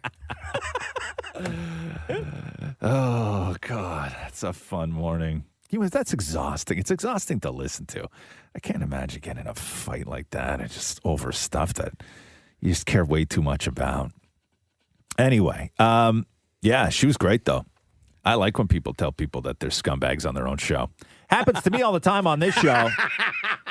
Right? I'm just happy to see it happen to somebody else. I didn't want to bring it up. Yeah, but- The Roz and Mocha Show podcast. So in the UK last night, they got the Harry and Meghan interview for the first time. It aired Sunday in North America. It aired last night in the UK, and things are just exploding this morning. First up was Thomas Markle, Meghan's dad, appearing on Good Morning Britain with Piers Morgan, where he had this to say about the accusations that the palace and royals were racist towards Meghan. I have great respect for the royals, and I don't think the British royal family are racist at all. I don't think the British are racist. I think Los Angeles is racist, California is racist, but Wow. I don't think the Brits are.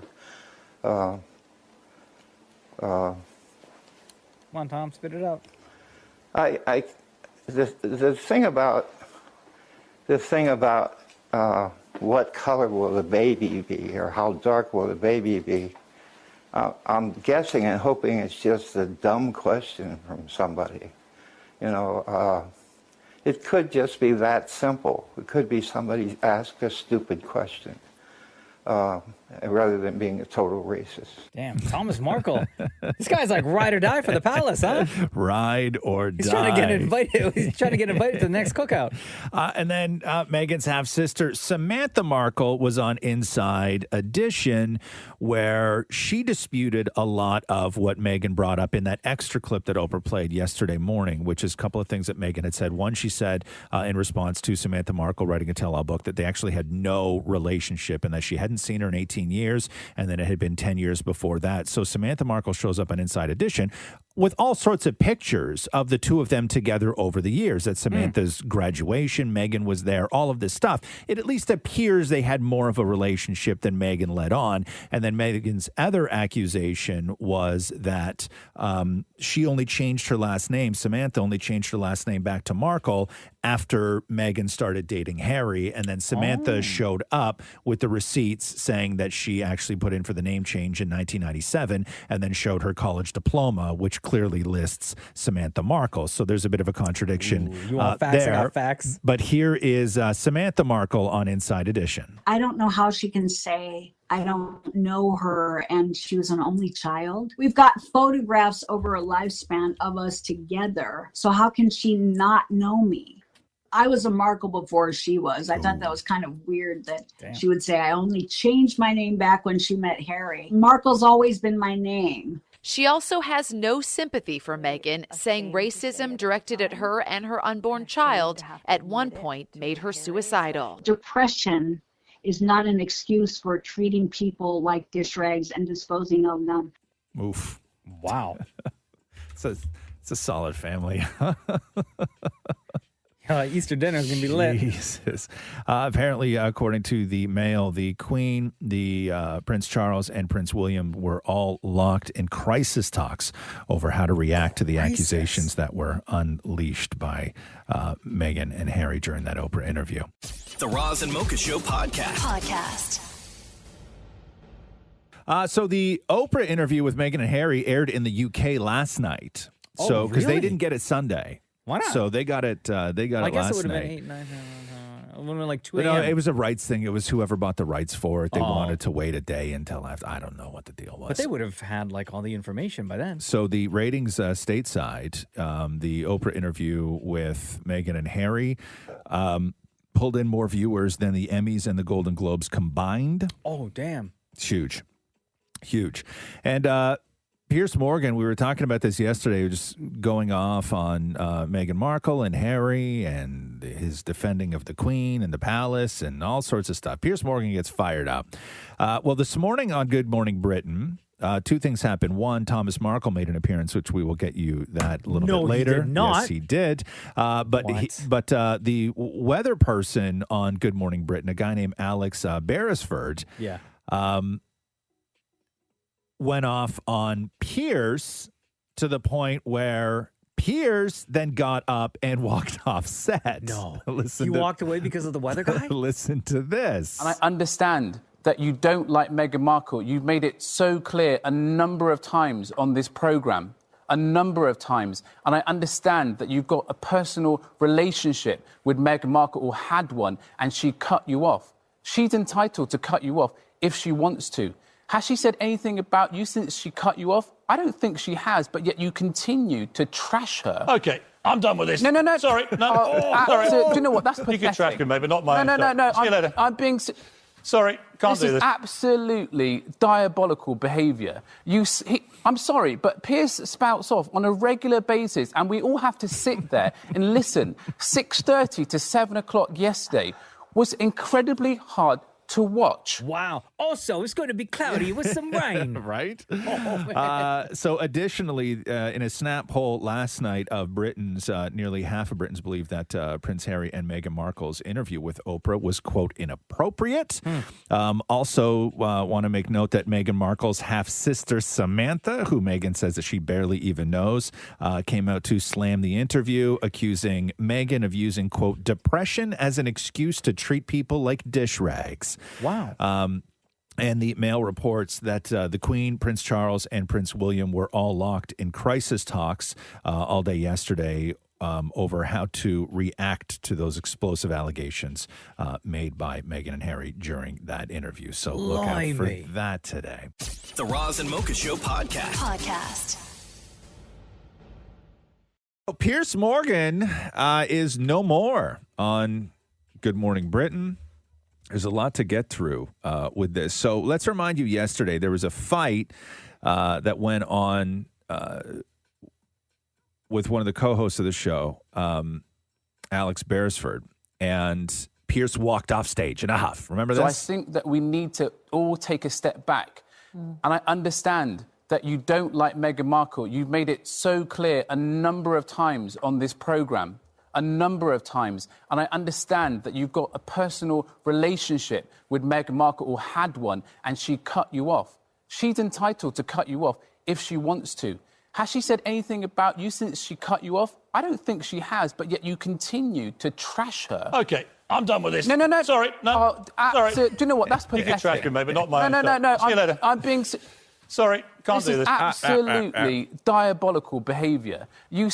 I'm sorry, but... But the weatherman, like this guy, his Yeah. co-host, he's not wrong. Like Piers Morgan, when you break it down. Okay, when you look at the body, like everybody was looking for a fight, okay? Sure. But when you break it down, like Piers Morgan is upset that they no longer have a friendship. No, he's Prince Morgan, Jesus. Piers Morgan. Yeah. Piers Morgan is a showman, okay? And he walked off set because what are you going to do? Sit there and fight with Alex Beresford? Okay, or you're going to walk off the show because what's the bigger show? So he walked off in a huff. He came right back and they had a full discussion about things. Oh, did he really? Yes. I didn't know that. Yeah, they had a full discussion. And so based on Pierce's comments the day before about Meghan Markle, and he had said when she was discussing with Oprah that she had suicidal thoughts and all of the other things, that the racist allegations, Piers Morgan had said that he doesn't believe a word she says, and that he wouldn't believe her if she was reading him the weather. And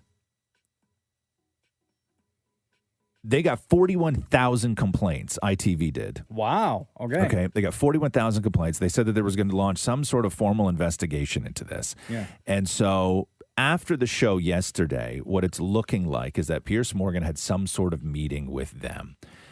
Don't know why he quit, but one can assume that knowing Piers Morgan the way we know Piers Morgan is that they had asked him to apologize, is what my guess is.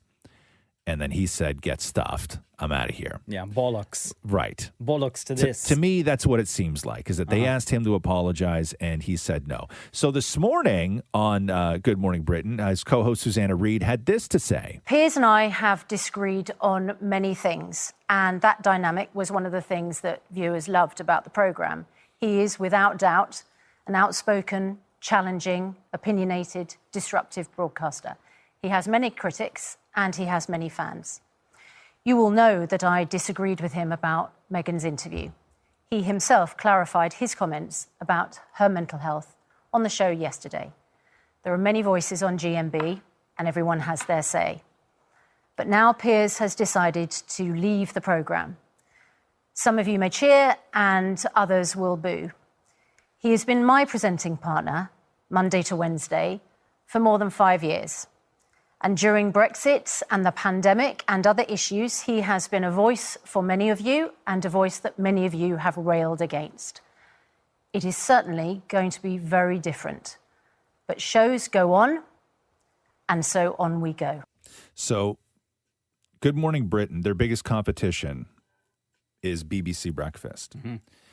And this came out today, which was yesterday's show, that for the first time ever, Good Morning Britain, which is Piers Morgan's show, beat BBC Breakfast in the ratings.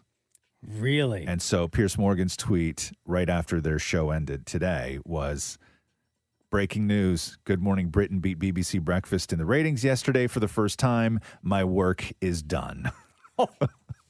Also, he only worked Monday to Wednesday? Monday to Wednesday. Yeah, it's a pretty good job, huh? What kind of gig is that? Yeah, I know. And then he also tweeted this. On Monday, I said I didn't believe Meghan Markle in her Oprah interview. I've had time to reflect on this opinion, and I still don't. If you do, okay, freedom of speech is a hill I'm happy to die on. Thanks for all the love and hate. I'm off to spend more time with my opinions. And that was... Also, suckers, I only work Monday to Wednesday. Right? And causing all this nonsense, all this storm. Right? The Roz and Mocha Show podcast. So, Piers Morgan all over the joint today. So we know that he quit yesterday. I'm guessing that it was because they asked him to apologize and he refused, is what it's really looking like, what went down. So after the ITV Good Morning Britain show aired on Monday, they had 41,000 complaints. Wow, that's a lot. One of which was from Meghan Markle, who filed a complaint to ITV right after the show on Monday. And it's thought to have been sent to their CEO, and Meghan raised concerns about how Piers Morgan's words affect the issue of mental health and what it might do to others contemplating suicide. Because if you remember, Piers Morgan said that he didn't believe Meghan Markle when she said how she was feeling and how she was mistreated by the people within the palace when she needed help, and then they refused. So Piers Morgan straight up said that he didn't believe her. And that's when all the complaints came in. That is when I'm assuming they told Piers Morgan to apologize. That's when Piers Morgan quit. Piers Morgan, just a few minutes ago, talking to reporters. I believe in freedom of speech. I believe in the right to be allowed to have an opinion. If people want to believe Meghan Markle, that's entirely their right. I don't believe almost anything that comes out of her mouth. And I think the damage she's done to the British monarchy and to the Queen at a time when Prince Philip is lying in hospital is enormous and, frankly, contemptible. So if I have to fall on my sword for expressing an honestly held opinion about Meghan Markle and that diatribe of bilge that she came out with in that interview, so be it.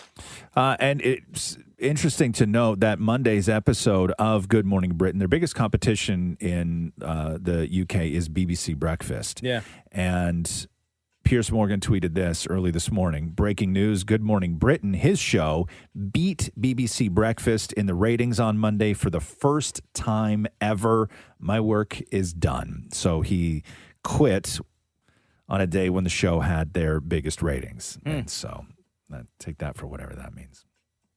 Crazy though, huh?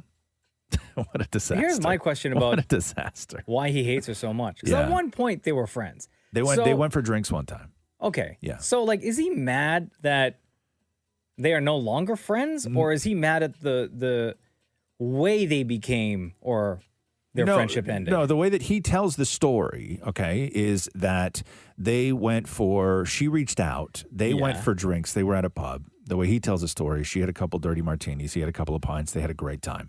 At the end of the evening, she got in a cab and went to a party.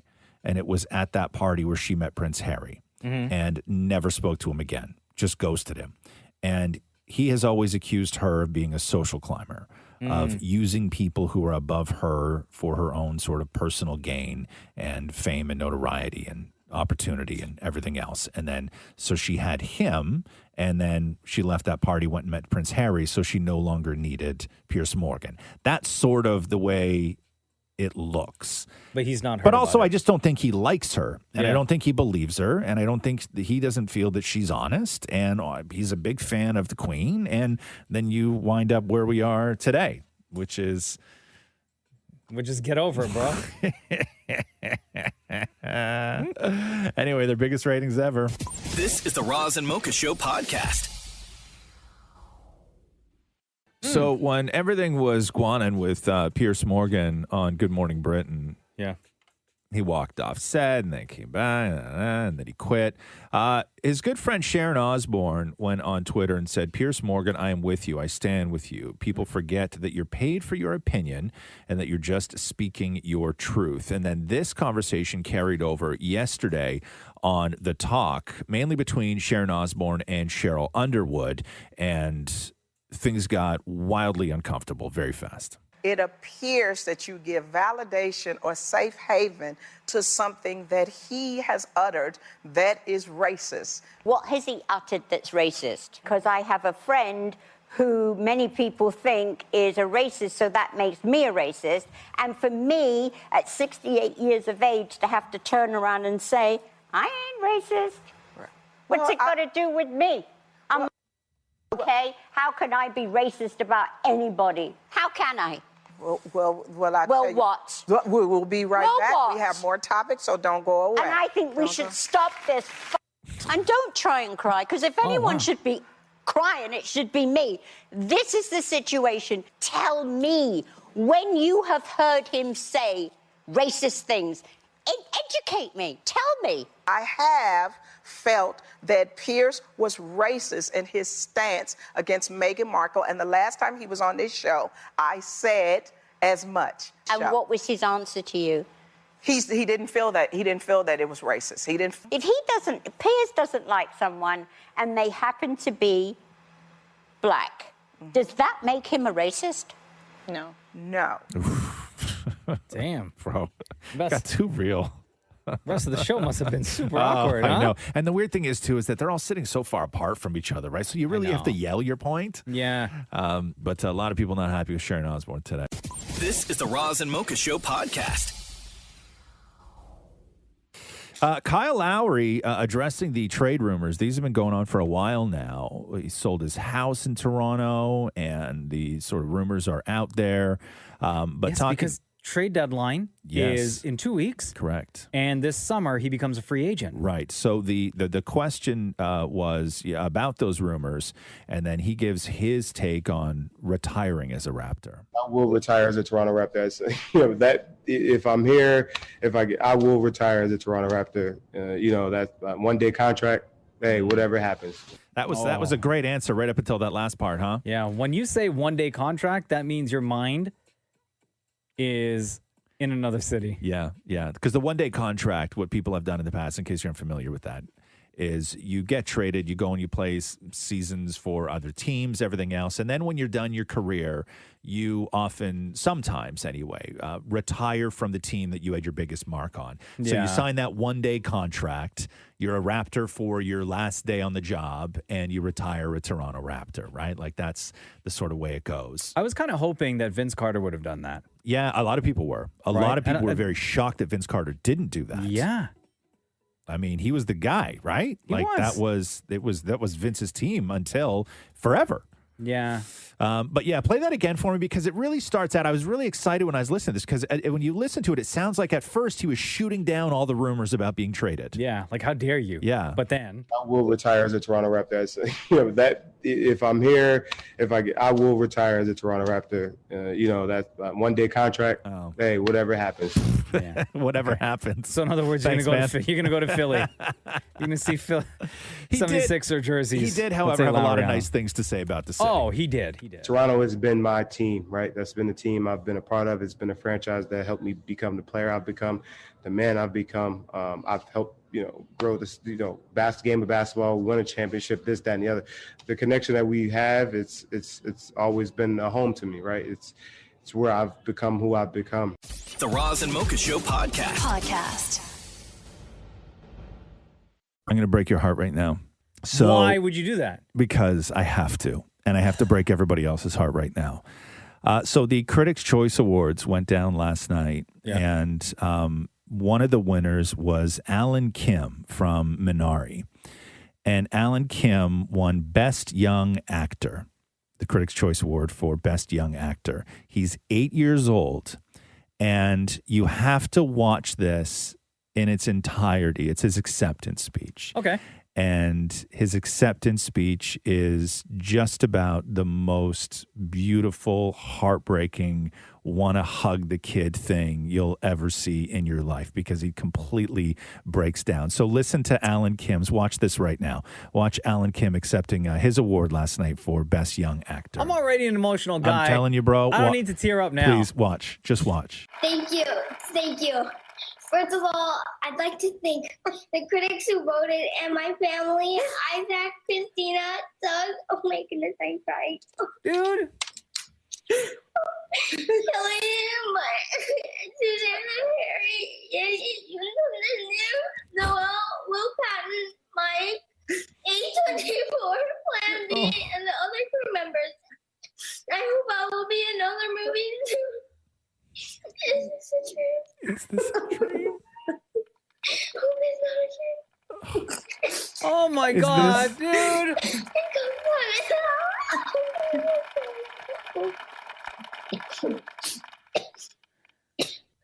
What's this? Oh, dude, this- boy, come on, man. Because it's beautiful. When he says, "Is this a dream?" I hope it's not a dream. Like the kid is there accepting his award and he has his hand on his face and he says, "Is this a dream? I hope it's not a dream." Dude. Oh my God. My My heart. My heart. Jinx. Buy me a beer, the poor kid. What a beautiful. Oh, What a shout out to beautiful Alan moment. I know. If you haven't seen that, and it's just the kind of thing that I don't care what kind of day you're having, but keep this bookmarked because anytime you're having one of those days, just go watch Alan Kim win that award because it's so bloody beautiful. The Roz and Mocha Show podcast. The Weeknd's Blinding Lights just crushed a record on Billboard, and that is Blinding Lights has been in the top 10 for a full year. If you remember, it just recently broke a record for being in the top 5 for 43 weeks. Wow. But it's been in the top 10 now for a full year. The previous artist and track to hold the longest amount of weeks in the top 10 was what? Do you have any idea? Not an old track, new track, like fairly Like Lil new. Nas X, right? No, Oh, no. newer? Most times in the most weeks in the top 10 for as far as getting close to a year. So the previous top 10 record was Oh my God,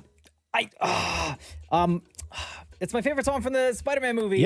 Circles by Post Malone. Oh no, I was thinking of Sunflower. No, Circles. Oh, so it's Circles. Yeah, Okay, Circles okay, by okay, Post okay. Malone was 39 weeks. Now, the next record that the Weeknd can break would be the longest run on the Hot 100.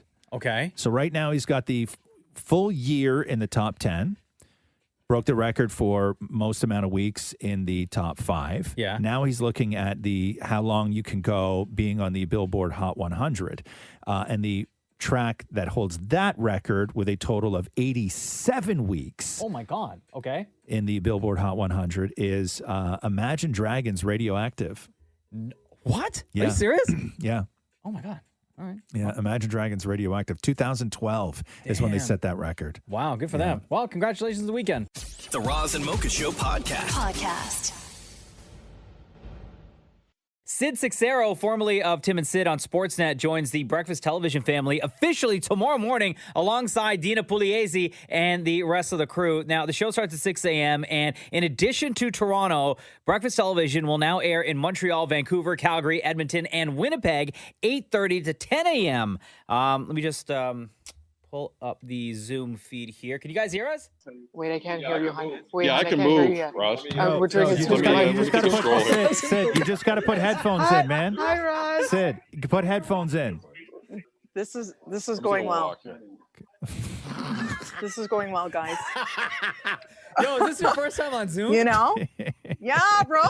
I have only Fucking done FaceTime. Yeah. And I've done the MS Teams meeting and all that. Yeah. Guys, I am not down with all. I don't know how you're managing all this Okay, stuff. hold on here. Dina, what are you hold on, wait.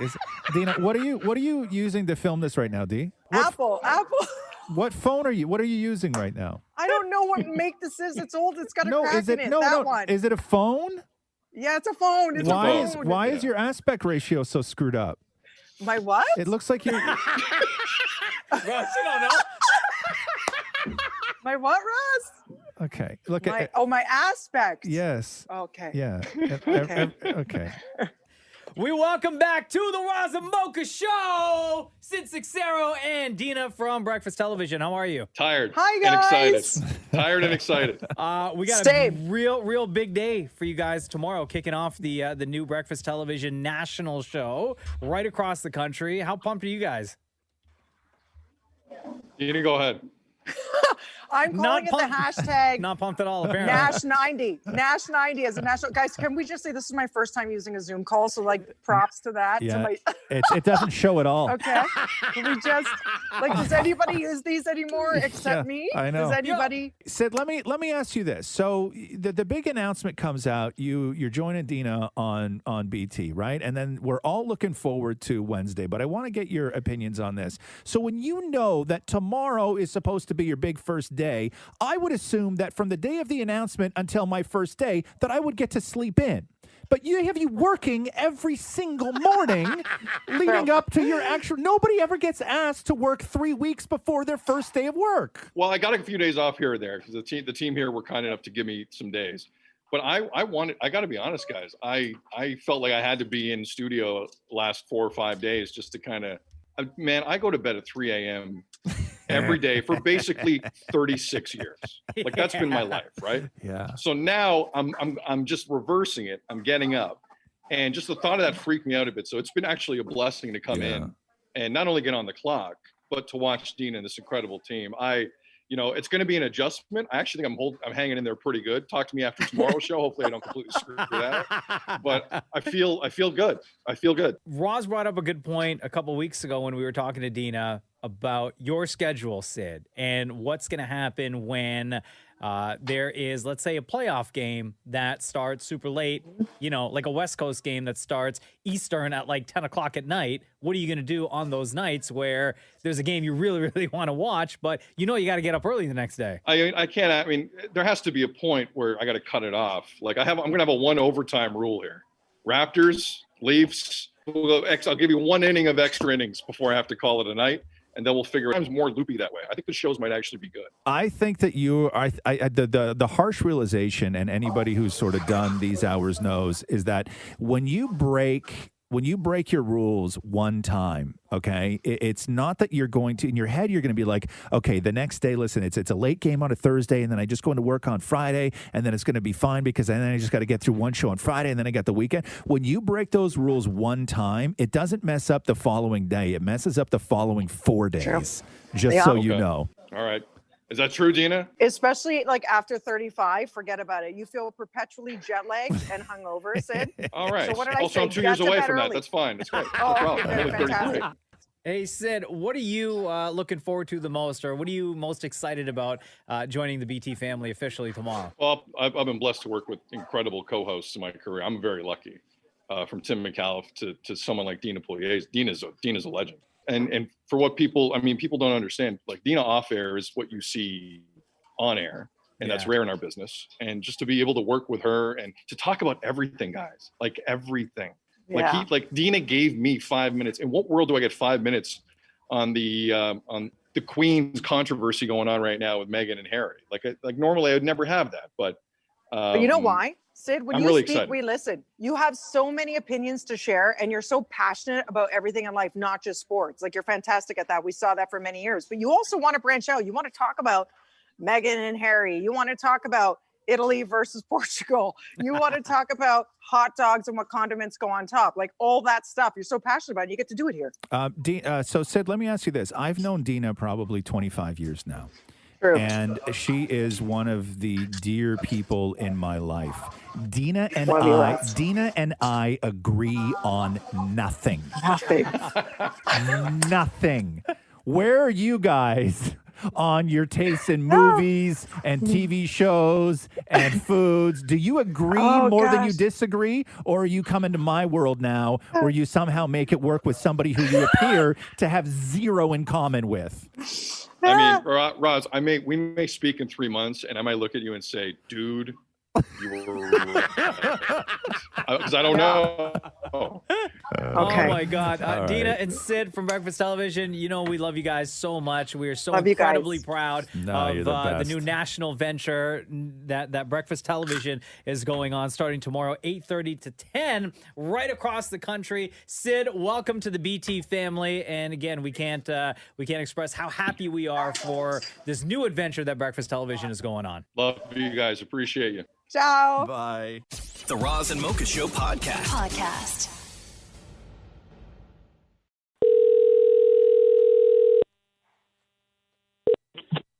Hello. Chantel, happy birthday. It's Roz and Mocha. Oh my gosh. Hi. Sorry to wake you. Guys. You are out in Vancouver, and your sister, Avni, who lives in Washington, reached out to us and said that, or asked if we could give you a call for your birthday. Oh, my poor baby. She remembered. No, I love you guys so much. And I told her, I would think she would remember. Oh, you mean remember to ask for us to call you and not remember that it was your birthday? No, of course, call you guys, because I tell her all the time. I'm like, you better do this for me. She's like, yeah, I remember. But, half the time she doesn't remember anything I tell her. Oh, my God, you guys are awesome. So how long have you been listening to this show? On the podcast. How'd you find the podcast? How did I find you guys? A couple of years ago. I was just driving home, and I heard you guys at 6:30 or something. Yeah. And I was who are these guys? And I've been listening ever since. Because our show's on in the evening in Vancouver. Yeah. And you've been on our podcast a bunch of times too, right? Yeah, twice already. Damn, girl. So what are your plans for your big day? Anything? I mean, we're in COVID still, so. I got super wasted last night, so I'm pretty hungover right now. Oh, damn. How wasted is super wasted? Like a bottle of Hennessy. A bottle of Hennessy? What? Girl, you are hardcore. Oh. Like straight Hennessy, or are you mixing it with something? It's just ice. Who are you with? My fiance. Your fiance. And did he get wasted too? No, because he had to go to work. He already left an hour ago. So he just hung out and watched you get wasted on a bottle of Hennessy? I mean, that's all I can really do right now. Was that fun for him? I mean, I don't know. Maybe. Who cares? It's not his birthday. So what? Right? I was like, yes, it's not your birthday. Let me do me. So when you're getting wasted at home on a bottle of Hennessy, are you doing stuff? Are you up dancing around? Are you having fun? Or are you literally just sitting on the couch, just pounding one glass after another? No, it's like a wave. So first I start off, and it's I'm chilling, I'm hanging out, I'm vibing out, and then it starts to hit me, and then I put some music on, and then I start dancing around. Then I start bothering him. I'm like, get on my level, get on my level. And he's like, I have work tomorrow. You don't. And I'm like, oh, okay. God, so what were you listening to? What was getting you hyped last night?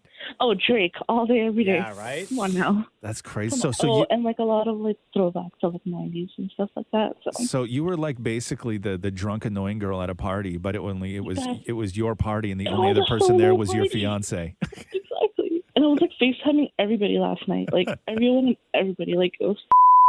Oh, is that what you do when you get drunk? You just start FaceTiming everyone? Yeah, because her boyfriend didn't want to party.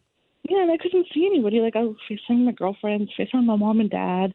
Mom and Dad's like, what are you doing? Why are you wasting? I'm like, Mom, it's my birthday. I don't know what to do. Why are you wasting? When you were drunk off of Henny, right? And you FaceTime your folks, like how much into the bottle were you at that point? Was it almost done or No, it was a halfway mark. Damn. I What would your couldn't be parents say? almost done. They're fine. They're chilling. They're just like, it's your birthday. Enjoy yourself. Because I haven't seen my parents either in like 9 months. So Now, Chantel, when you pour Henny into a glass with ice, right? Yeah. Are you filling the cup or are you just pouring it God, halfway? No. Oh no, like halfway. Okay. I'm like, I'm trying to stay somewhat classy. Somewhat. So did you use I have an image to hold. So guys. you Come on. didn't use a straw, right? No, that's No, gross. okay. I wouldn't do Okay, that. just making It's all class just, over here. just making sure. Just making sure. Well, Chantel, we can't thank you enough for listening to the Roz and Mocha Show and your dedication to the show. Thank you. We hope you have a wonderful course. birthday. It sounds like you had a great celebration last night. Maybe you'll continue that celebration today. It sounds like you need more rest, to be honest with you. I'm going back to bed after this call, so That's what I'm saying. that's my plans. Well, happy All right. birthday, Chantel. And Thank you, I don't know if we've guys. asked you before, but between Roz and Mocha, who's your Oh favorite? my God, you guys have not asked me this before, which is very disappointing. Mocha, hands down, you all day, every day. Oh wow, there you go. Oh, yeah. You didn't have to be so definitive about it. Are you still a little drunk? Of course. Come on now. Okay. She's getting a next bottle of Henny for tonight. Yeah, exactly. That's awesome. Thanks, Chantel. Have a great day. All right, love you guys. Love Bye. you too. Bye. Bye. The Roz and Mocha Show podcast. Looking at all these CDC guidelines, the Center for Disease Control in the U.S., they're already telling people now who have been vaccinated what they can and can't do. Like, I thought once you get vaccinated, you're good. Well, you are and you're not, right? So they have, I think, just around 10% of the population vaccinated. And you're considered vaccinated if you get the single shot of the, I think it's Johnson & Johnson, or the double shot after your second shot of the Pfizer or Moderna vaccine. Yeah. But right now, so many people have it that they're way ahead of us. They're already telling people like what they can and can't do. So vaccinated people are allowed to hang out with other vaccinated people indoors. No masks, no social distancing. Yeah. You can whip over to a friend's house. You can also, as a vaccinated person, go and visit with people who are not vaccinated as long as they are low risk. Okay, then. Okay. But you still got to wear a mask out in public. Wait, but I can do all that other stuff? Yes. Indoors? Yes. But I can't be outdoors? No, well, you can't be. If you're outdoors, you still got to wear a mask, even if you're vaccinated. You know what? That's what they're saying. Sure, I'll follow. I think maybe it's because they don't want people to yell at you.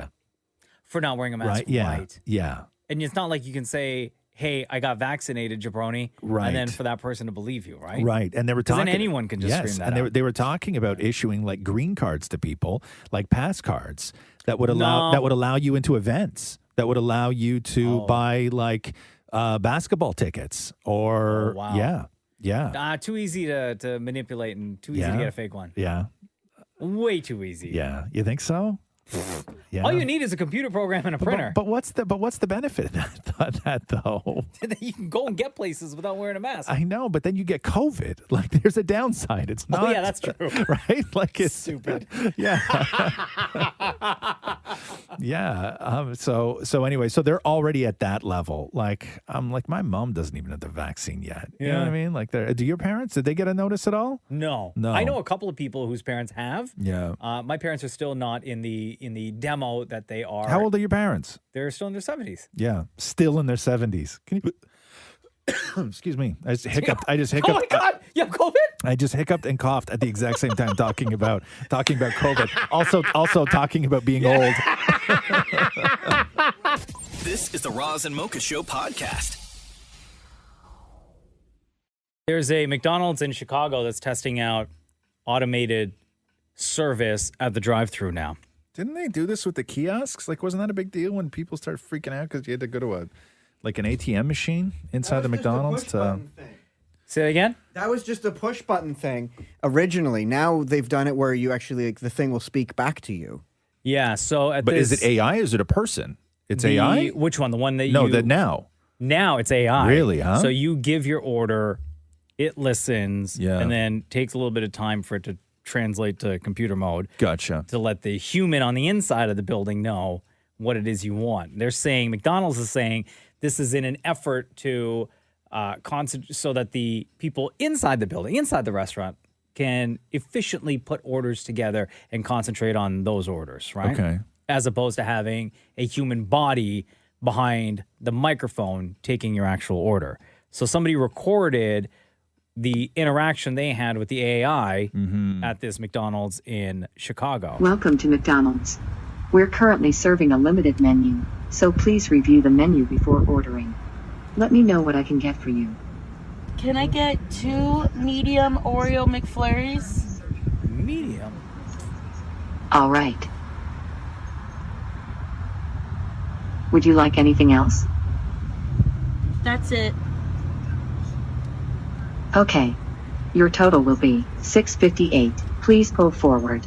Damn, that's pretty good for 2 medium That McFlurries. to me doesn't sound like an efficient system. That took way too long? That took way too long. But that's why it's in test mode right now. Way too long. But what if you have questions? Well, that's the other thing too.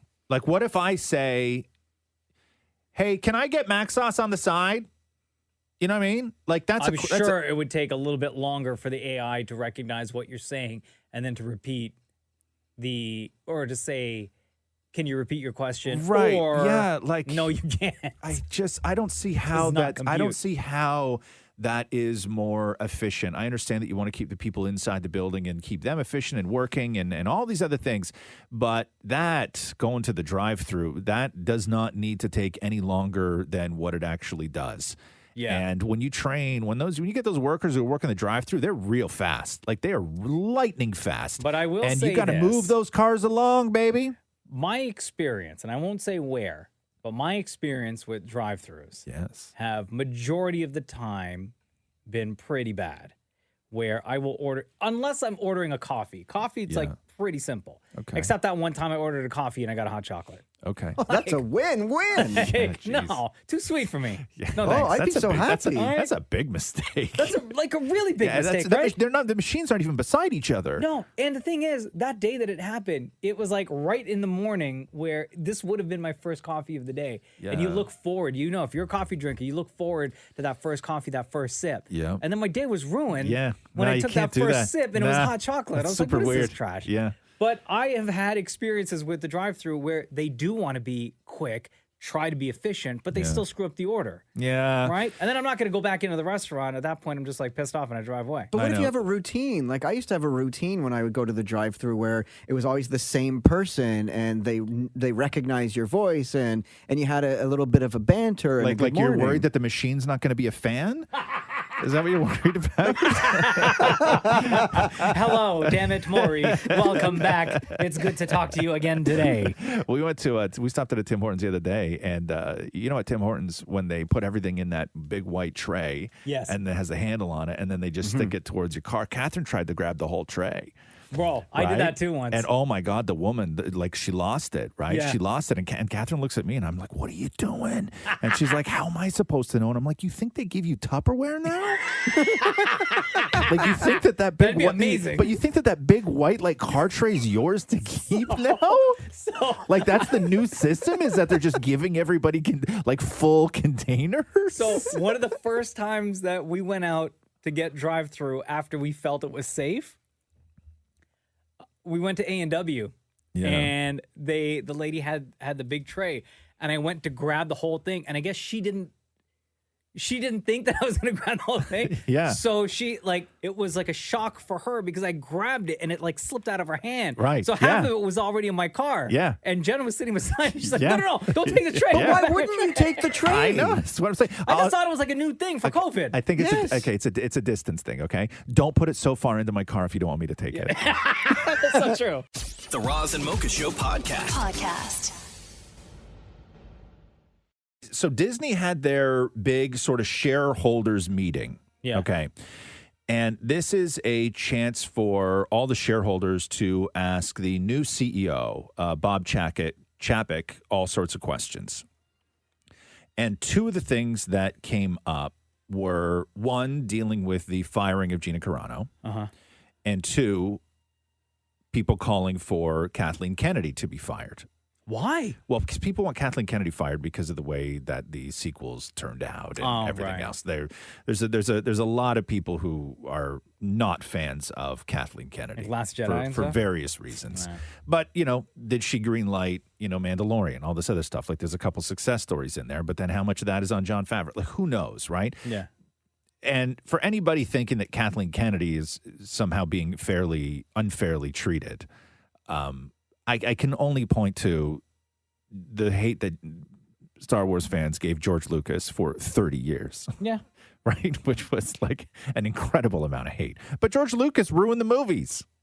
Oh, with the prequels. He would go back and permanently change the thing that people loved and not give them access to the original anymore. I know. Like you can't watch the original version of Star Wars anywhere. Yeah. It's not available. It's gone. Like it's just gone. And then with Jedi, he took out Yub Nub. Oh, right? Which was why would you do that? Why would you do that? It's That's a such a classic classic moment. song. Thank you. So at the Disney shareholders meeting, they asked Bob Chapek about the firing of Gina Carano. Yeah. And I'm just going to let Yub Nub Thank in you. honor of Yub Nub. a lot of play in it the was background, attributed to her tweets, and a lot of people said that it was just simply because she was a conservative and that Disney wants to distance themselves from working with conservative stars.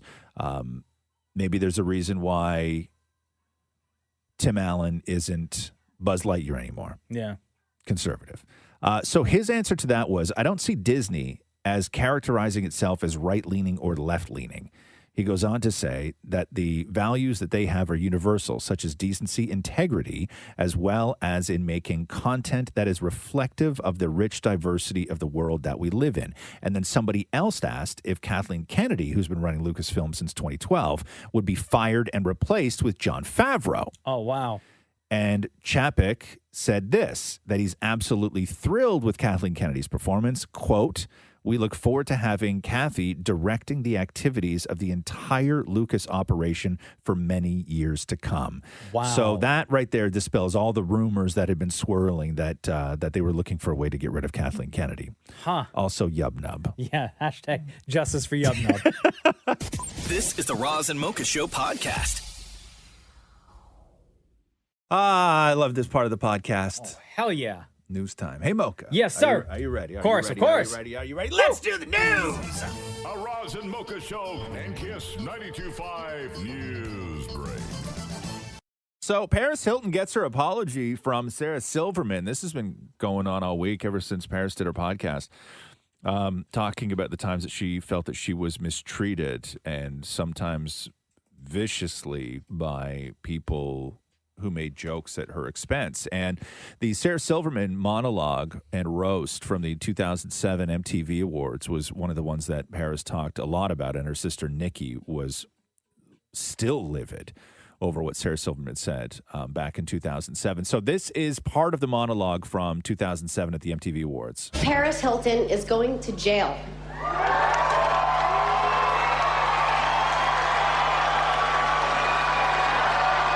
I heard that to make her feel like more comfortable in prison, the guards are gonna paint the bars to look like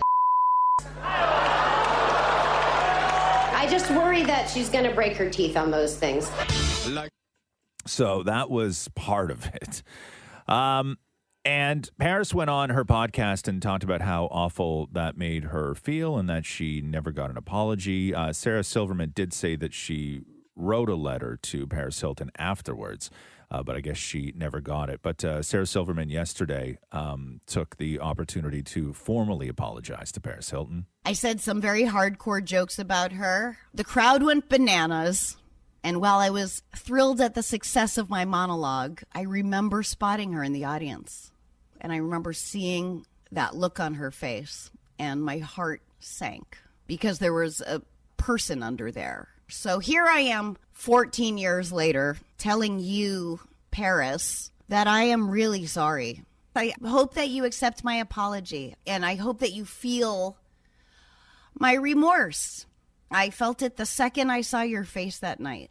It feels terrible to know that you have hurt someone, and it's important to make it right. And Paris Hilton then did a sort of impromptu episode of her own This Is Paris podcast and had this to say. So I just got this text, and it was to an article with Sarah Silverman apologizing to me.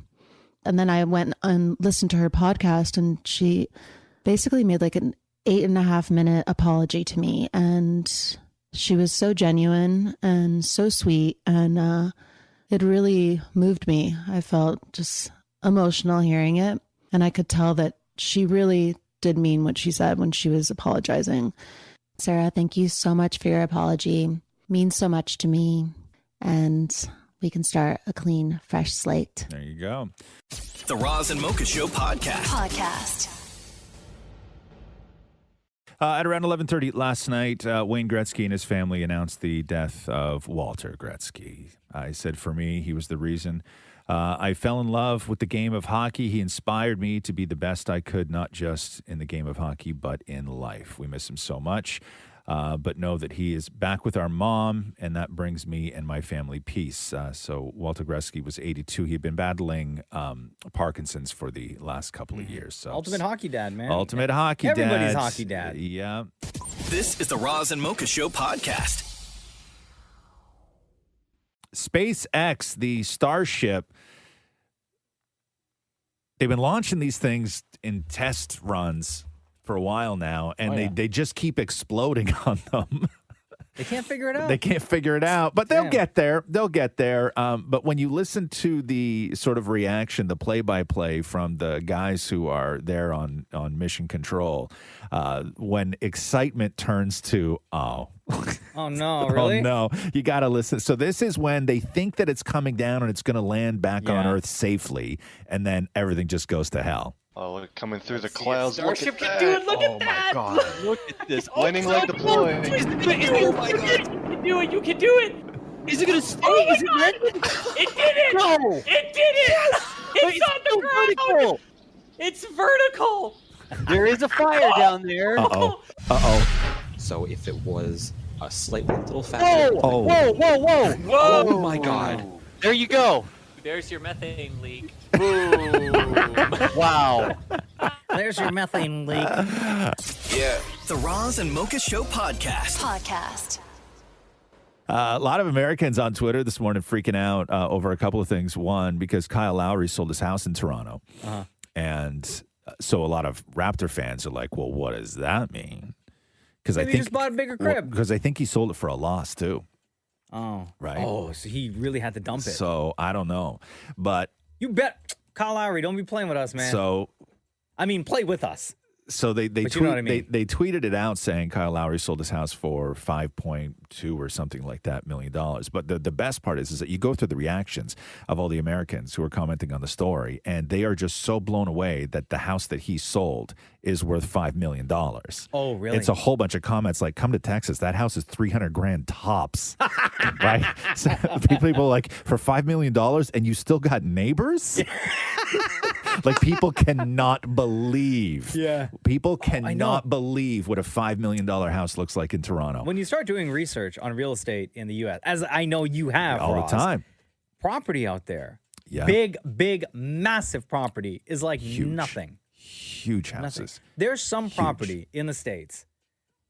I'm talking property. I'm not just talking about the house, the living space. Yeah. Property that you own, which could cost what you would pay for a condo in Toronto or Vancouver. Easily. There was, and then somebody in the thread posted a listing for some other NBA player who was selling his house in New Jersey, and it was this giant place in New Jersey that just sold for 1.7, right? Massive. Yeah. And there's a lot in my neighborhood, and I don't live in a fancy neighborhood. There's a lot in my neighborhood that is in between, like, a dilapidated duplex and an apartment building that really, you sort of drive a little bit faster when you're driving by it. A lot. The lot was 20 by 75. That sold for 1.4. Oh, geez. Yeah, you know Americans are laughing at us, right? Oh, my God. It hurts. Yeah. It They're hurts. like, you guys are nice and everything. Yeah. And you say sorry a lot. Yeah. But God, are you dumb. This is the Roz and Mocha Show podcast. Jason Sudeikis thanks Olivia Wilde for Ted Lasso. Oh, wow. During his Critics' Choice Award acceptance speech last night. Listen to this. I want to thank my kids, Otis and Daisy. I want to thank their mom, Otis and Daisy's mom, Olivia, who had the initial idea to do this as a TV show. I was like, wow, you and Brennan and Joe like doing that so much. You should do it as a movie or a TV show. I was like, she was right. So when she says that you guys love doing this so much, what were they doing? Like, were they just like... I feel like Sudeikis was that just like a character he friend. would do around the house? Yeah. I think he and his friends, or a friend, when they got together, would just do these characters and throw out these lines and the mannerisms and the accent and stuff. Yeah, And she was like, all right, just get out of your system already. Yeah, 'cause I didn't know. It was difficult for me to like understand that. Like, was this something like he'd walk into the bedroom and do like the Ted Lasso thing before? But you know what I mean? Like, because that's how this stuff happens. That's how some of these iconic characters happen, right? It's just what you do around the house, and you do stuff to make your own friends laugh. It's such a good show, though. It's such a good show. So he's on a tear now. So that was the first the Golden Globe, and now the Critics' Choice Awards. So that is awesome. The Roz and Mocha Show podcast. So that Harry Meghan interview last night, a ton. Oh my God! Like we can't go through everything. One, they're having a girl. They announced that. They went through the whole, did they leave? Were they forced out? The security payments, the... Getting cut off from the family financially?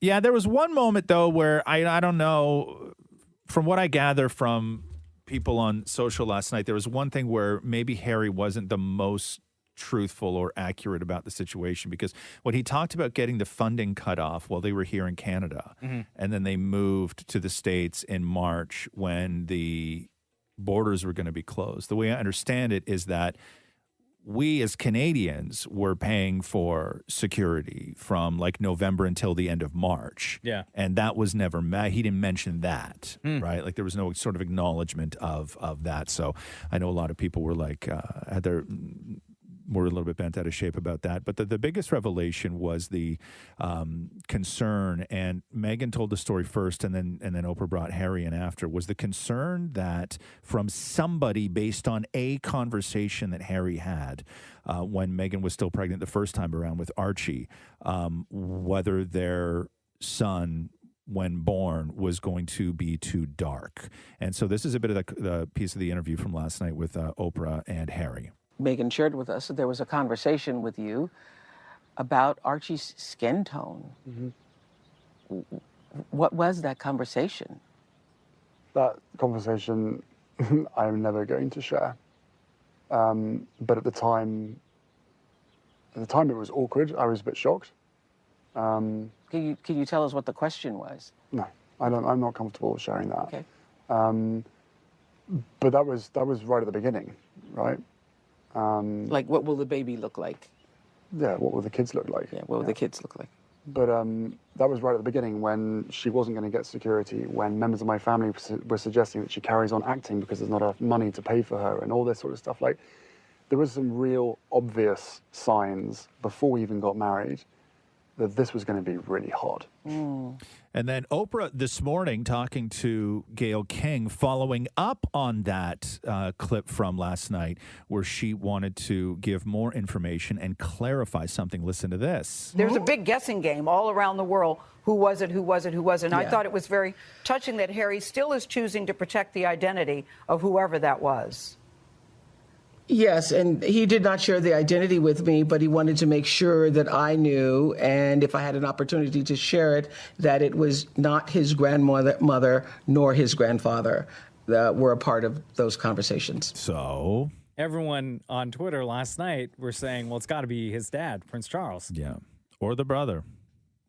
I think it's the dad, though. Yeah. I mean, to me, it's fairly clear, opinion, but yeah. it could be the brother.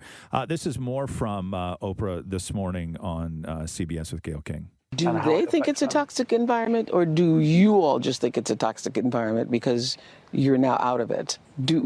If we were to have an interview with them or a conversation with them, does your father think it's... So this is part of the new stuff that she said that she was going to release this morning. Right. This is parts of the interview that didn't make it to air last night. Does your father think it's a toxic environment or relationship? I with the press? think he's had to make peace with it. And why couldn't you make peace with it? I'll ask that of both of you. Because this was different, you know. It's different because of the race And social media. and social media. Oh yes, Right? different time. Different time. That didn't exist. And so it was like the wild, wild west. It was spread like wildfire. Plus, my being American, it translated in a different way across the pond. The Roz and Mocha Show podcast. Bruno Mars has once again been put in a position where he had to defend himself against the accusations of cultural appropriation. Huh? So here's a little bit of Bruno's brand new song.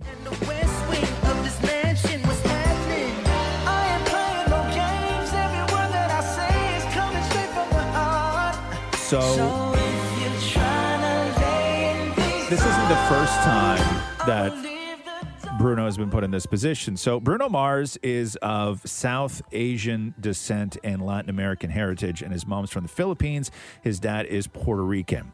And every time Bruno Mars releases a new track, he gets accused of cultural appropriation.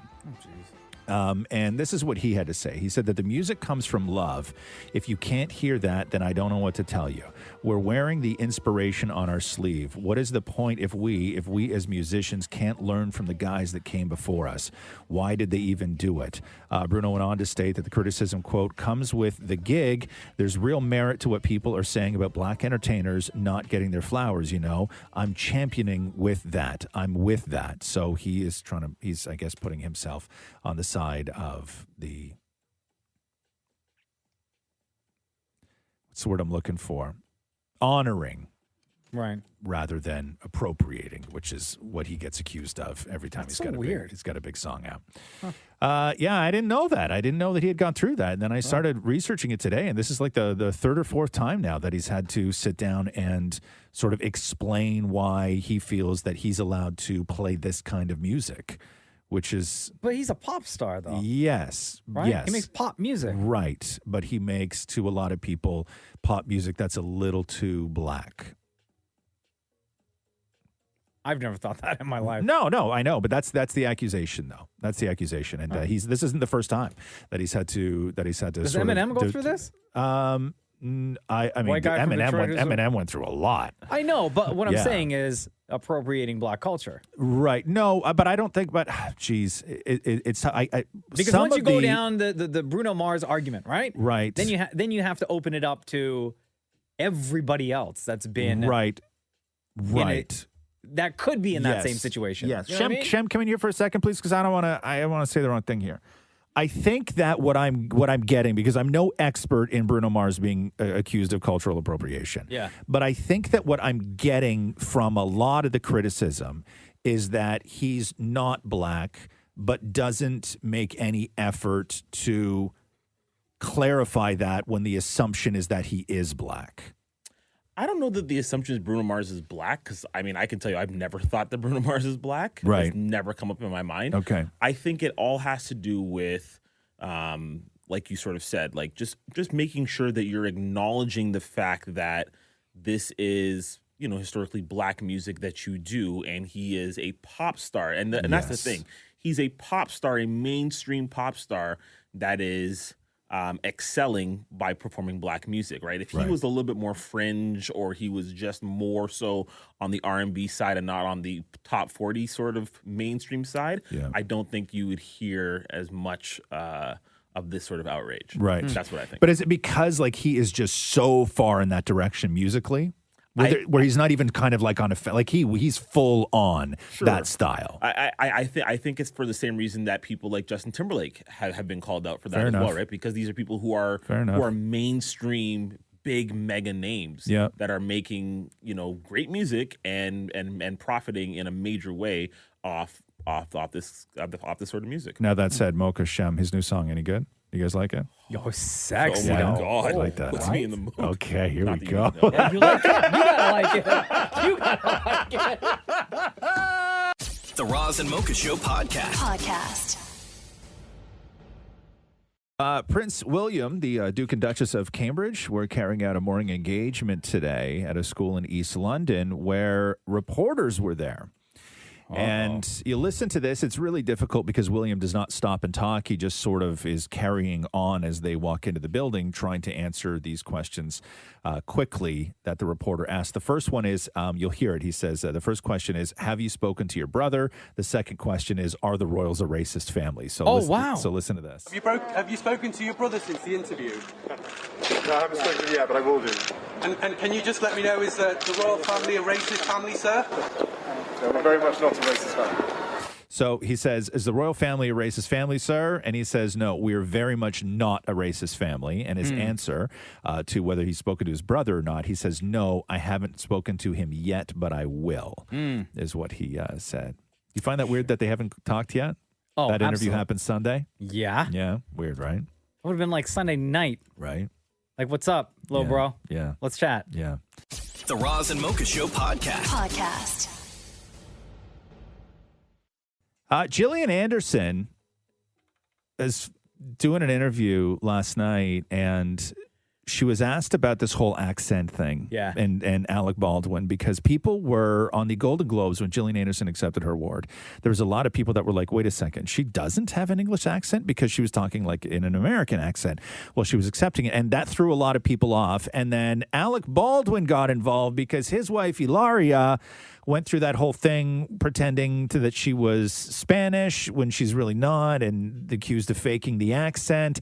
And then Alec Baldwin saw this clip of Gillian Anderson, was like, oh, you flipping back and forth and using two accents. How interesting. And now Gillian Anderson is now thrown into this where she's now being asked about Alec Baldwin and Ilaria and the accent and all the other stuff. Well, there was also this response when you gave your speech. A lot of people were saying, wait, does she have a British accent? And responding to that, Alec Baldwin even tweeted about it. What did you think of everyone commenting on that?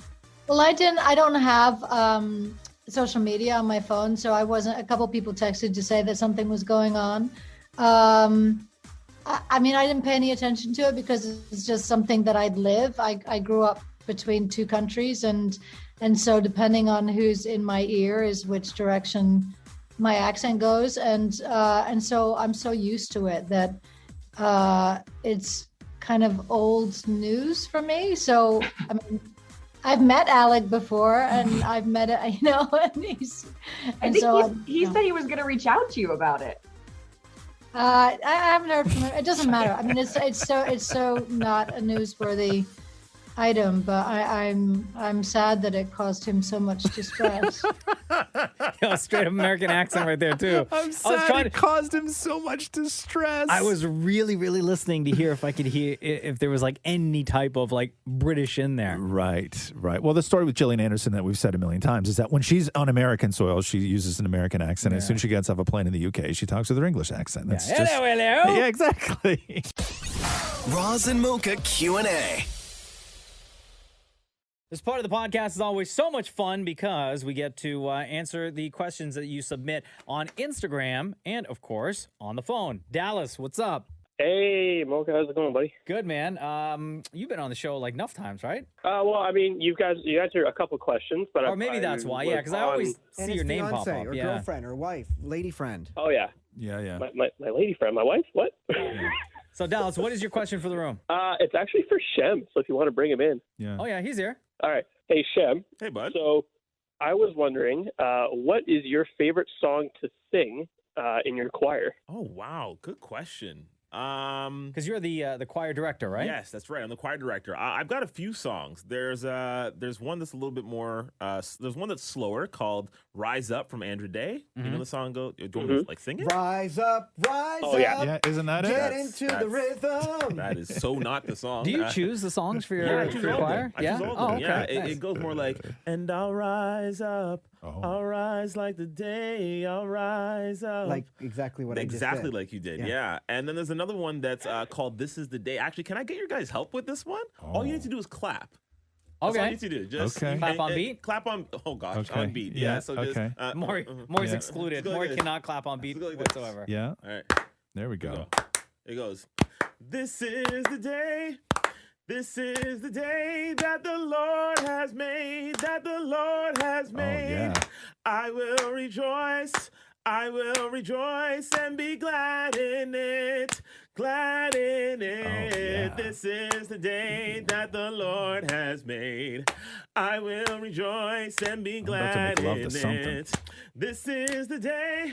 This is the day that the Lord has made. Now, are you supposed to? Is it wrong to find like church songs sexy? You know what I mean? Can I sing you a synagogue Yeah. song? Can you sing a synagogue song? Manishtanah halayla hazeh mikol haleilot. And then you go, mikol haleilot.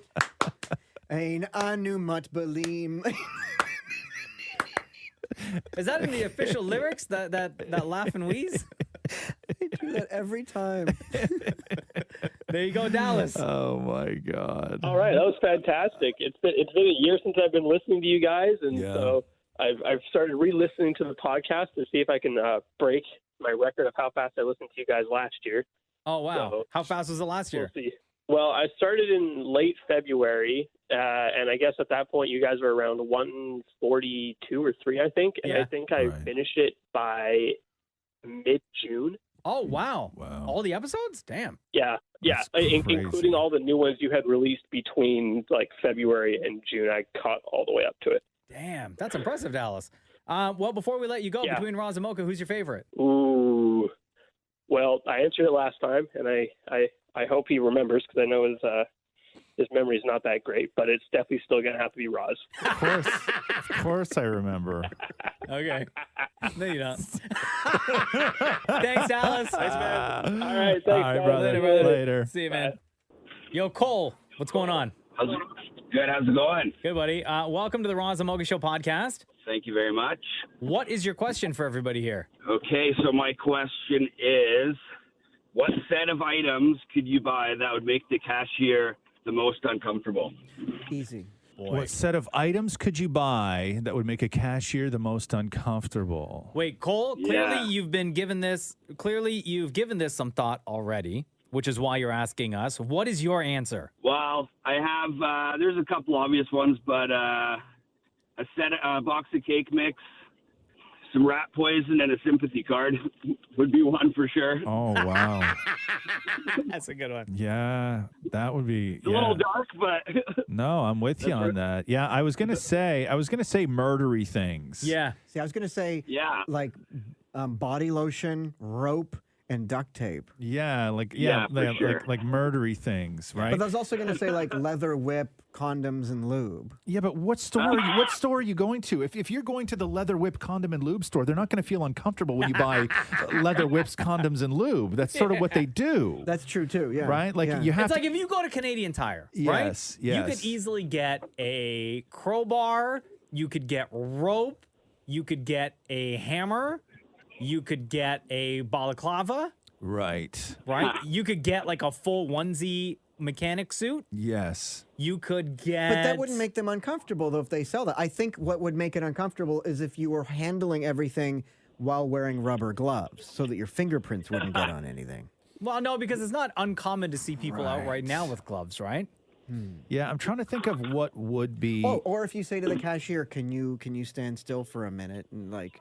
measure her right up. Like here's the thing is that even though you could have the best intentions with things, okay? Like even though, let's say you're not a creep and you're not deliberately buying something to make a cashier feel uncomfortable, I think that there's combinations of things that could inadvertently make a cashier feel uncomfortable, even though it may just be normal for you. I think that if you went up to a counter with a baby onesie and a box of condoms, that would make somebody feel very uncomfortable. But realistically, it could be because you just had a child and you're trying to prevent from having another child. Right? Which is two very normal things that one might buy together, right? What about like a hacksaw, tarp, and bleach? I'm telling you right now, I've bought together a hacksaw and a tarp with some sort of cleaning product. Because it's just when you... Yeah, that's not uncommon. If you see somebody at like Home Depot with that stuff... I would never think twice, you right? think just whatever, home project. Yeah, I'm trying to think of things that would be uncomfortable. Okay, if you went up to a counter, okay, and you had a beer mug. You went to the housewares department and you grabbed one big giant beer stein, right? And you put that on the counter right next to a laxative. Okay? Could be two completely unrelated things, I know. but those two things on the counter together may make the cashier uncomfortable. Condoms and luminol. What's luminol? Luminol is what they spray in the room. Where the hell do you buy clothes. luminol? I don't know. I'm just... You have to think of this, though, okay? When you put these combinations together, it has to be at a store that would sell those two Easily things together, accessible. right? You can't say a bandsaw and Pampers because those things... You can buy Pampers at Canadian Tire and a bandsaw. Yeah. Can you buy Pampers at Canadian Tire? Yeah, you can. I guess you can. Yeah, you can. Can you? Yeah, there's a whole houseware section. Yeah, housewares. I'm trying to think of what else might be interesting. What other answers do you have, Cole? Well, there was one that said, bring up a box of condoms, pretend you can't afford it, and come back with some shrink wrap and elastic bands. Wow. For the win. Wow. Jesus Christ. Okay. Yeah. Okay. I gotta back out of this conversation now, man. Yeah, you and your friends have really given this a lot of thought, Cole. Thank you so much for listening, brother. We appreciate you, man. Thank you. All right. Have a good day, guys. Later. Hey, dude. let me tell you this story because I know we were talking about it a while ago on another podcast, and my brother reminded me of this. Remember we were talking about things that you order off the television? Oh, right? yeah. And that show up. So all the infomercial-y stuff. yeah, so a friend of my brother's heard the podcast and told him about it, and he came to me and he's like, God, I thought that you were going to tell this story, and I'm like, no. And then now I think I should tell the story. Okay. Even though he was happy that I didn't tell the story. We've talked a lot about even this conversation right now, things that are embarrassing that you can purchase or things that you can purchase that maybe, when they arrive, somebody thinks that there's something other than they are or something off an infomercial. So my brother makes his own Halloween costumes, right? Mm-hmm. Every year. And they're big and elaborate, beautiful costumes that he's done. And he has, over the years, had different sort of body mannequins that he can build around, right? Whether it's sculpting around it or building fabric around it, like those things that you build dresses like you see in the fashion houses and stuff like this. So my brother ordered a new sort of movable, posable, soft mannequin, right? Okay. So to be able to do stuff with. And it was delivered to the house. And it was delivered to the house early in the morning. And the day that it arrived, my brother didn't get home until after work. So this is before COVID. And so it was delivered at 9, 10 o'clock in the morning. He got home at 5. And so it sat leaning against our front door like this. And the box, was life-size. And on the box was the outline of a person, and all it read on the box was large male black. Oh my God. Yo, you're getting a look from Shem right now. Shem's in the other room continue. Right? It was large male black because it's his workable mannequin, right? But he just got the dark fabric instead of the white fabric Why one. didn't on the box it say mannequin Because large it's from letters? a mannequin company. So in their warehouse, you have large male black, small male white, whatever, right? Large female white, medium female black, and his in giant letters. And it had the outline of a human being on the box, and it just read large male black. And it sat against our front door for an entire workday. Did you have any other deliveries that day too? Home, I have no idea. Maybe we did. We just didn't get them. Yeah. But also in my neighborhood, if it's not nailed down out front, it goes missing immediately. This thing sat on the porch for 7 hours, and nobody scared. That's great. All right. Mel says here, where do you guys find the time to watch all the shows you talk about on the show, on the radio show? Interesting. So my TV habits have changed completely in the past little while, where I don't watch anything basically Sunday to Thursday. Right. Because I'm in bed by 8:30. So, and a lot of the shows that Jen and I watch, we enjoy watching together. So she never skips ahead and watches anything without me. So we watch all of our TV on Fridays and Saturday nights. So what does she do during the week? She's not watching anything either? She'll flip around and she'll watch like old episodes of Friends or The Office, or Yeah. she'll watch stuff, but like nothing that is kind of like Nothing that you one of wanna do our together. shows. Like Yeah. the one show that we actually consistently watch together is on Tuesday nights. We watch The Young Rock, because Right. that's on at 8 till 8:30, and then I head off to bed. Yeah. And then she just watches whatever. I watched a couple episodes of that show. Have you seen that show yet, Maury? Have you seen The Young Rock? Little bit. Yeah. No, I'm You guys are Yeah. Oh man, no way. I love it. No, I like the kid. Yeah. And I like the teenage rock, and I even like the college rock. You know what I don't like about that show? The Rock? The Rock. Yeah, I find secondary.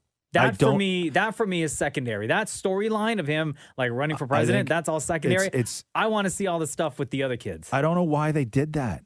I don't know why they created the fake storyline with the actual real world Rock in 2032 running for president. Like, it should have just, realistically, it should have just started off with a voiceover from The Rock. Yeah. Like, that's how those Like shows Wonder do Years. that. Like Young Sheldon. Like Young Sheldon or Wonder Years or any of those shows. But the whole thing with the being interviewed with, is it Daniel Kim who does the interview? No, Randall Park. Randall Park. And then like The Rock's fake agent keeps coming in to say, or his fake publicist to say, hey, don't say that. Yeah. It's all of that stuff. I don't want that any stuff of for that. me is secondary. I think we had talked about this like forever ago, where before watching the show, I said I wouldn't mind it if it were like The Rock, maybe in the very first episode, and he like sets up the story, Sure. and sets up the storylines, Yeah. and then you go with the 3 different timelines of The Rock at different ages. That stuff is what I'm really, really interested in. Yeah, but right? even the campaign ad, like I watched episode 3 and it ends with The Rock doing like a campaign ad from 2032 where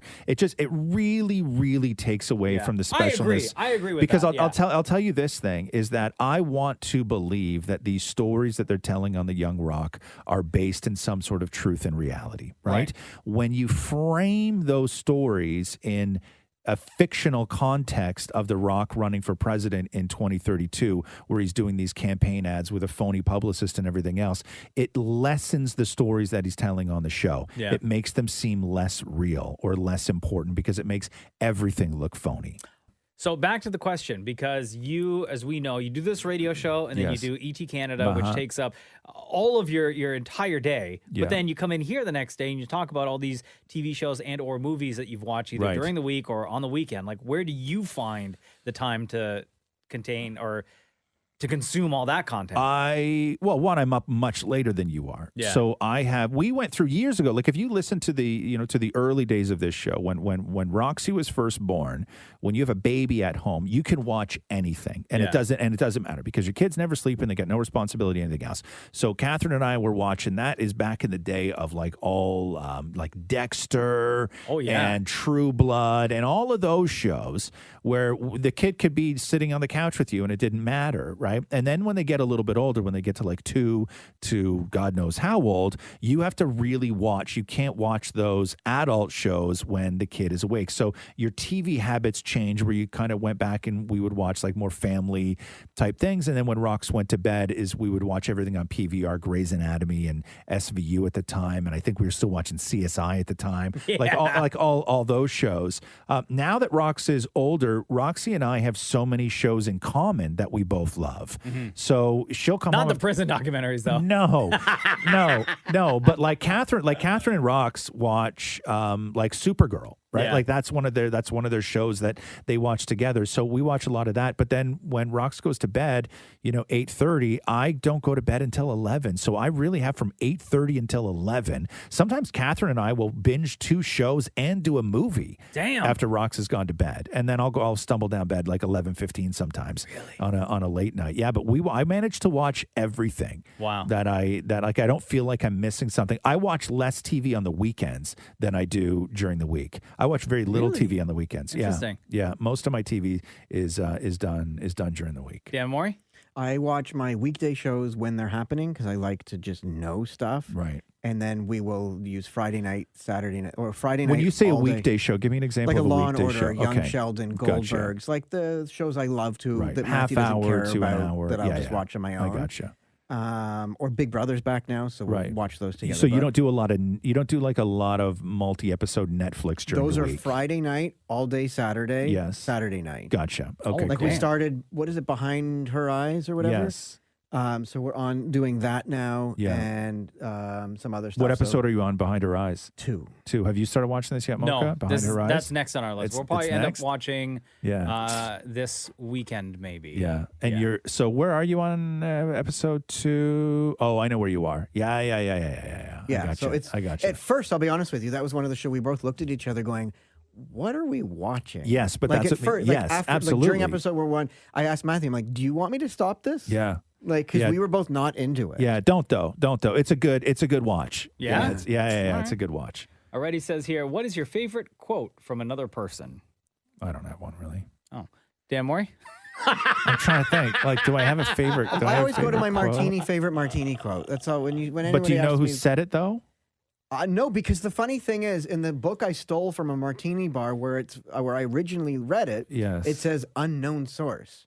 Oh, okay. So go So- ahead. What is that quote? Okay, I like to have a martini, 2 at the very most, 3 I'm under the table, 4 I'm under the host. Right. Like I say that when I go to a party, and then people are like, "Oh, the party has arrived." Oh, here we go. The party. Can you imagine somebody looking at Maury going, "The party has arrived"? Yeah, no, I can't. First of all, when's the last time you walked into a party and said that? Before COVID, like a friend's party. Like when did How you many go to people a were there? friend's So party? you walked in Maury- and you said that line, you said it out loud, and What everyone stopped and turned? What to look at friend? you? Hold on. What friend's party? Okay, it was did like you go Jackie's to? birthday. Okay. Who's Jackie? One of Matthew's coworkers, Okay. and there was like maybe 5 people there. Okay. And you walked in, you opened the door, or And they I- opened the door, and the first words out of your mouth was this I martini. like to have a bar. I say it right. I like to have a martini, 2 at the very most, 3 I'm under the table, 4 I'm under the host. And what? Then everyone just like, The party's here. Yeah. Get out of here, man. Yeah. Do I have a favorite? I don't know if I have a favorite quote. I'm sure I do, buried somewhere. Isn't it bah humbug? It should be. Yeah, it should be. It should be. I've always liked the don't cheat yourself, treat yourself. I believe The Rock said that like Yeah. forever ago. Yeah. That's always been a favorite quote of mine. Yeah. You know what's a favorite quote of mine? And it's not that I believe it, okay? Okay. But I just found at the time that it was so well thought out. And this quote was an absolute lightning rod when it was said and is still talked about to this day. Hold on. I'm going to make sure I attribute it to the right person here. Hold on here. While you give find me that, one the second. other quote that comes to mind, this is so stupid. And I just watched this movie again yesterday because it was on AMC all day. In Back to the Future, and they say, if you put your mind to it, you can accomplish anything. The George Right. McFly line. Yes. That's another one that stands out Matthew of and my I mind. quote this line from The Devil Wears Prada all the time when we're going to Family, which is when Stanley Tucci is holding the door open and Miranda Priestley's arriving, and he goes, "Gird your loins." This what? Gird your loins. What does that mean? I assume it means like hold your insides, like get ready, trouble's here. Okay, so here, let me do I this. was explaining I know, gird your I loins. know, but I was on pause. Calm your loins for And 1 also, he second. doesn't care. Yeah. So, and again, I want to preface this by saying I don't agree with this, okay? But as far as a quote goes, when asked and how fast something that nobody had ever heard before took off and caused such incredible debate Wow. that I still think about this quote all the time and just how impactful it was. Okay. Was in 2009, Women's Wear Daily asked Kate Moss if she had any mottos in life. And this is where Kate Moss said, "Nothing tastes as good as skinny feels."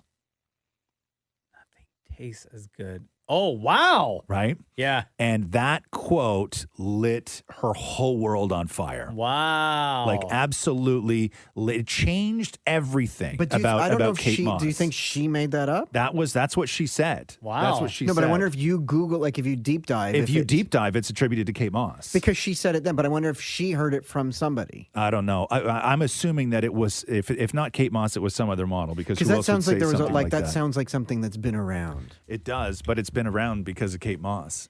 But that's when I think of a memorable quote, not that I agree with it, that's the one that I think about because it's something that somebody said that absolutely just changed everything about that person because it changed the way people looked at Kate Moss. It changed the way people talked about eating disorders. It changed the way people talked about modeling. It changed everything, that quote. Well, I don't know how that feels, but I know what good tastes like. Right. You know what good tastes like. Well, what does the good taste like? It never tastes as good as how skinny feels. No, nothing tastes as good as skinny feels. Yeah, but so I know what good tastes like. Like I've tasted good things, but I don't know what skinny feels like. Okay, let's see here. Oh, B asks specifically for Dammit Maury. You're in a race and you passed the person in second place. What place are you in now? First. Wrong. You're in second. Dana says here. Pause for discussion. Okay, go ahead. If you've passed the person who's currently in second place, Yes. I've passed them, Right. which puts me in first. No. Oh, because assumably there's somebody else in front. Assumably. Because assumably. New word. New word alert. That's my favorite quote. Assumably, there's somebody else in front. That's my favorite quote. I wish we could go back and do that part of the podcast over again. Because I need that. I need to say that. Dana says here, coming up on the 1 year pandemiversary in Canada. What has changed logistically about the show because of the restrictions? What's something you guys used to do before COVID that you can't do or had to really change now that you miss? I imagine there isn't much pinched or rub it on my face happening anymore, which really sucks. She also says, hope you don't stop playing 5 and 7, which we don't. We will continuously play 5 and 7 on the Roz and Mocha Show. Yeah, a lot of stuff changed. Obviously, we just can't. I can't touch Roz anymore. No, I can't. One of the things that we used to do, I thought about the other day, one of the things that we used to do on the show all the time. No, we never hugged, Maury. Nobody knows that if you just say it. No, I remember I used to crack your back, Mocha, every now and then. You know how much I think about that? Where I would walk up behind Mocha, he puts his hands on his shoulders, and I bend down. I put my pelvis under his keister, and I lift him up and bend him backwards and crack his back.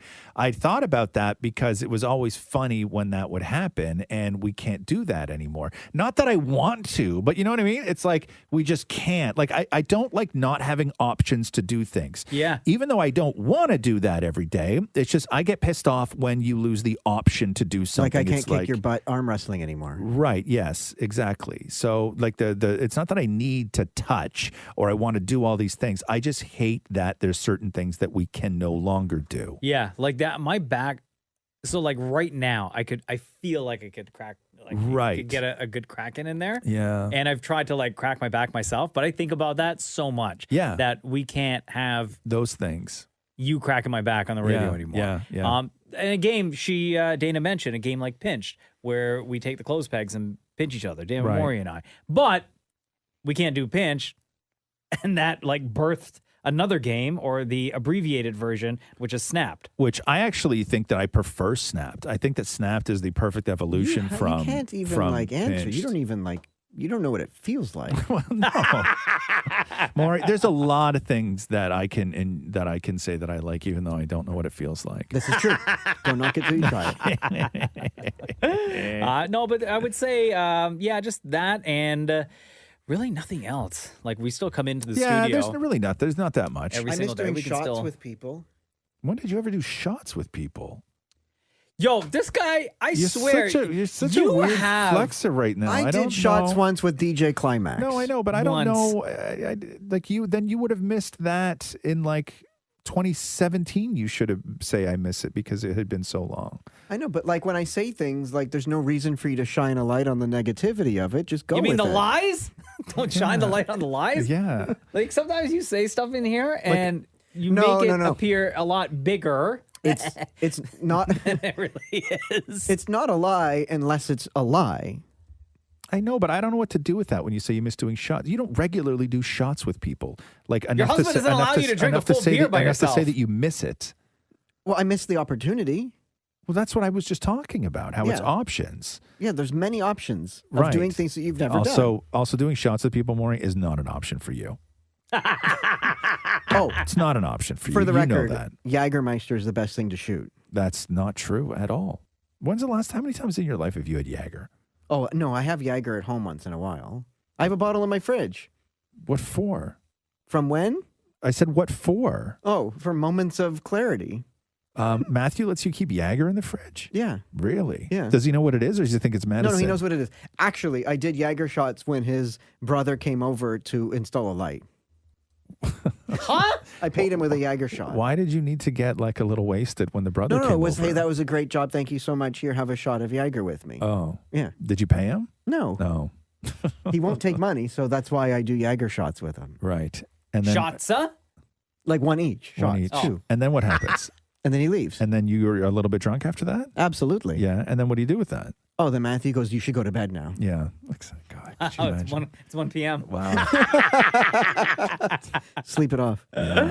Okay, Jamie says here, if you're out shopping and the cashier doesn't scan one of the items you're purchasing and puts it in the bag anyway, do you tell them or not? Not at all. I wouldn't want to embarrass them. I find now with retail, it's a lot more difficult to do that because unless they're really checking your receipt when you leave. Because I find that security buzzer goes off way too many times. Yeah. That it draws attention. But then again, like when it goes off, not a lot of people who work there, employees at any given store, really rush to the door. The Longos down by the Scotiabank Arena here in Toronto really needs to work on their layout. Because here's the thing.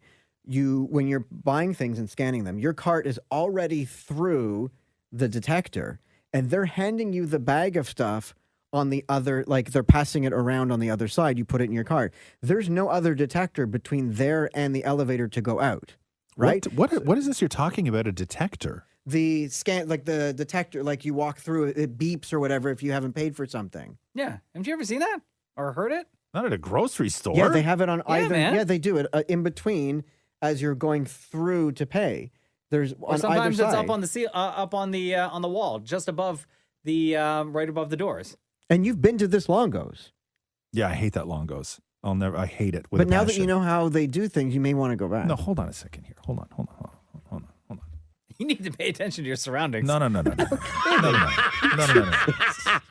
Listen. Okay. But I'm telling you how to get away with something. Okay. No. Okay. So you're telling me that if I go to the grocery store, yes, and you're telling me that if in my cart I have a box of cereal and 2 steaks, 3 cans of Coke, yep, and a watermelon, sure, and a and I bar. pay for everything except for the watermelon. yes. I go to walk out the store, it's going to beep.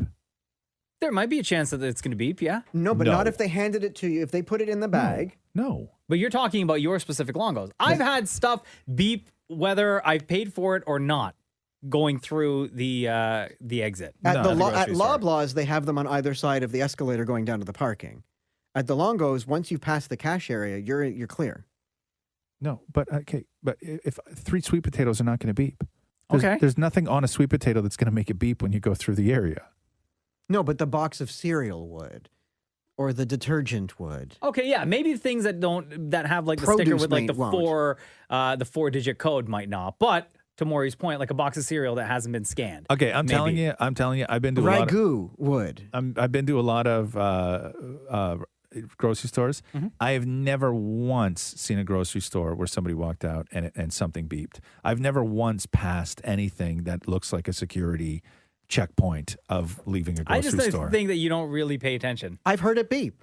Yeah. I've never. Like if somebody has the multiple water times. underneath and they forgot to put it on top and they go That through. actually happened to me. It Yes. beeps. That happened to me because you take the case of water. I water take or a case whatever, of yeah. water. You put it at the very Yeah. bottom of the shopping cart. Sure, yeah. Right, and the cashier, and even I would forget. Right. Right. And you go through the door and it beeps, and then I'll be like, "Oh crap! I forgot to pay That's for this why I water." asked the And then sticker. someone will come over, scan it, and I have to go back to the Really? cash huh? register. Yeah. I've never seen that before. Well, that's why if you have a case of water and they can't fit it in a bag, they'll put a sticker on it that's with the logo that says If they thank never you.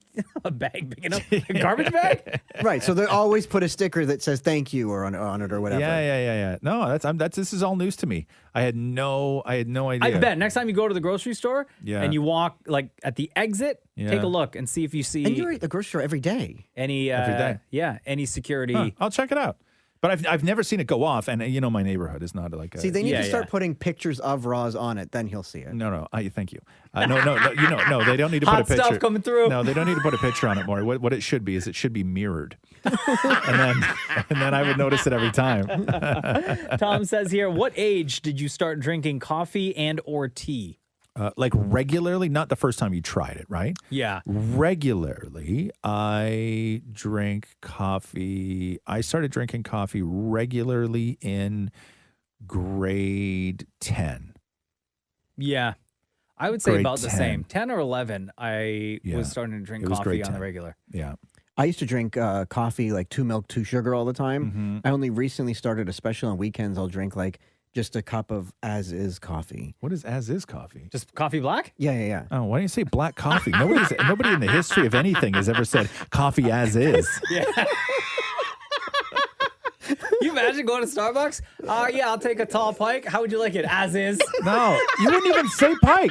You can say, yeah, can I get a grande as is? What the hell does that mean? There's Maury, life of the party, walking in. And you know what? I remember drinking tea like way early in my life. I have tea every night. Yeah. Lemon balm tea every single night. Yeah, my house is a big tea house. It was coffee It's a and party. then and then in the evenings it was all tea all the time. And my God, I started drinking tea like probably grade 6. I'd Yeah. have a tea. Yeah, in the I'd say evenings. that. Yeah, About the same. something like that. Yeah. Lemon balm. If you ever have a hard time falling asleep, lemon balm. No, I not told not Shem about no, lemon balm. not that kind of tea. This was just like regular, like orange pekoe. yeah, Tetley or Red Rose yeah, or something like Tetley. that. Yeah. Tetley. Those- Jasmine. Oh, are we talking teas? No, we're not at all. Yo, I used to drink. Oh, I'm like so disgusted in myself Oh no. when I think about the way I used to have coffee Oh, before. yeah. It would be like a large triple. That's Blech. so gross. But they Right? taste great. A triple. It's too Yeah. sweet. Now that I think about it, God. When I go to the diner, I'd pour that sugar out of that container. Like I would just watch it mound up in there. So gross. I remember at one point I would get like an extra large triple and an extra large like French vanilla. Oh my God. And I would drink those back to back. Really? Yeah. Oh God, that's too sweet. You know what doesn't taste bad now? Cold coffee. Like there's a market for that. Like you should be able to go to Starbucks and say, "Can I get a cold coffee?" Yeah, like iced coffee. you No, mean. not that cold. Oh, like room temperature coffee. Yeah. Right, as is. As yes, yeah. Okay. Ivan wants to know what's your favorite beer? I don't really have it. I don't drink beer Bud anymore. Light. I don't drink beer anymore. I don't mind Coors. I really like Stella and Sapporo. Those two are my like Really, yeah. my number 1 and 2. Sapporo and Stella. My in that order. the only beer that I ever drank consistently was Corona, because I was never really a beer guy, and or MGD. I'd go I'd go. Yo, I used to kill MGDs back in the day. I'd go MGD, but I'll say this, that I have not had. I've stopped drinking beer, right? I don't enjoy it. I don't like the way it makes me feel, anything. But Catherine and I were out maybe 2 summers ago, and we went to a Mexican place, and Roxy was at a birthday party, and so we went to this Mexican restaurant. It's just like a little drive-through kind of thing, and tacos, right? And I'm like, okay, here we go, tacos, and they didn't have cider or anything else, so I'm like, I'll just have a beer. It's Cerveza. summer. We're gonna Cerveza. sit on the patio, everything else. And I had tacos, got the beer. I had 1 sip of that beer, and it was freezing cold. It was beautiful. The temperature of the beer was the best. I had 1 sip of it, and I didn't touch it. At all? At all. Why? Because I hated it. I hate Was it a beer Corona? now. Yeah. I hate beer now. Hate it. But if you had a Bud Light, Yeah. That cold? Fantastic. I will say, I like Corona, regular Bud. For some reason, Corona reminds me of vacation. Yeah. That's why you have it. Yeah. Can you I make the love lime go Corona. all the way to the bottom with your thumb? Yeah. I can't do that. Why do you put the lime inside? No, that's a trick. Like you push it in and then you can I don't put think it you're upside supposed to down. put the lime inside. No, you're not. You're not. You're not supposed to. You're supposed to at just all. rub it around the rim, right? Yeah. And then put your thumb in it,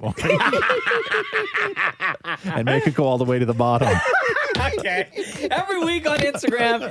Oh, man. We'll post a picture that reads Ask Roz and Mocha. Ask your questions. We'll answer. Thank you very much for listening. This has been the Roz and Mocha Show podcast. Thanks for listening to the Roz and Mocha Show podcast. Catch the guys live Weekday mornings from 6 to 10. on Kiss 92.5 Kiss925.com. or download the Kiss 92.5 app.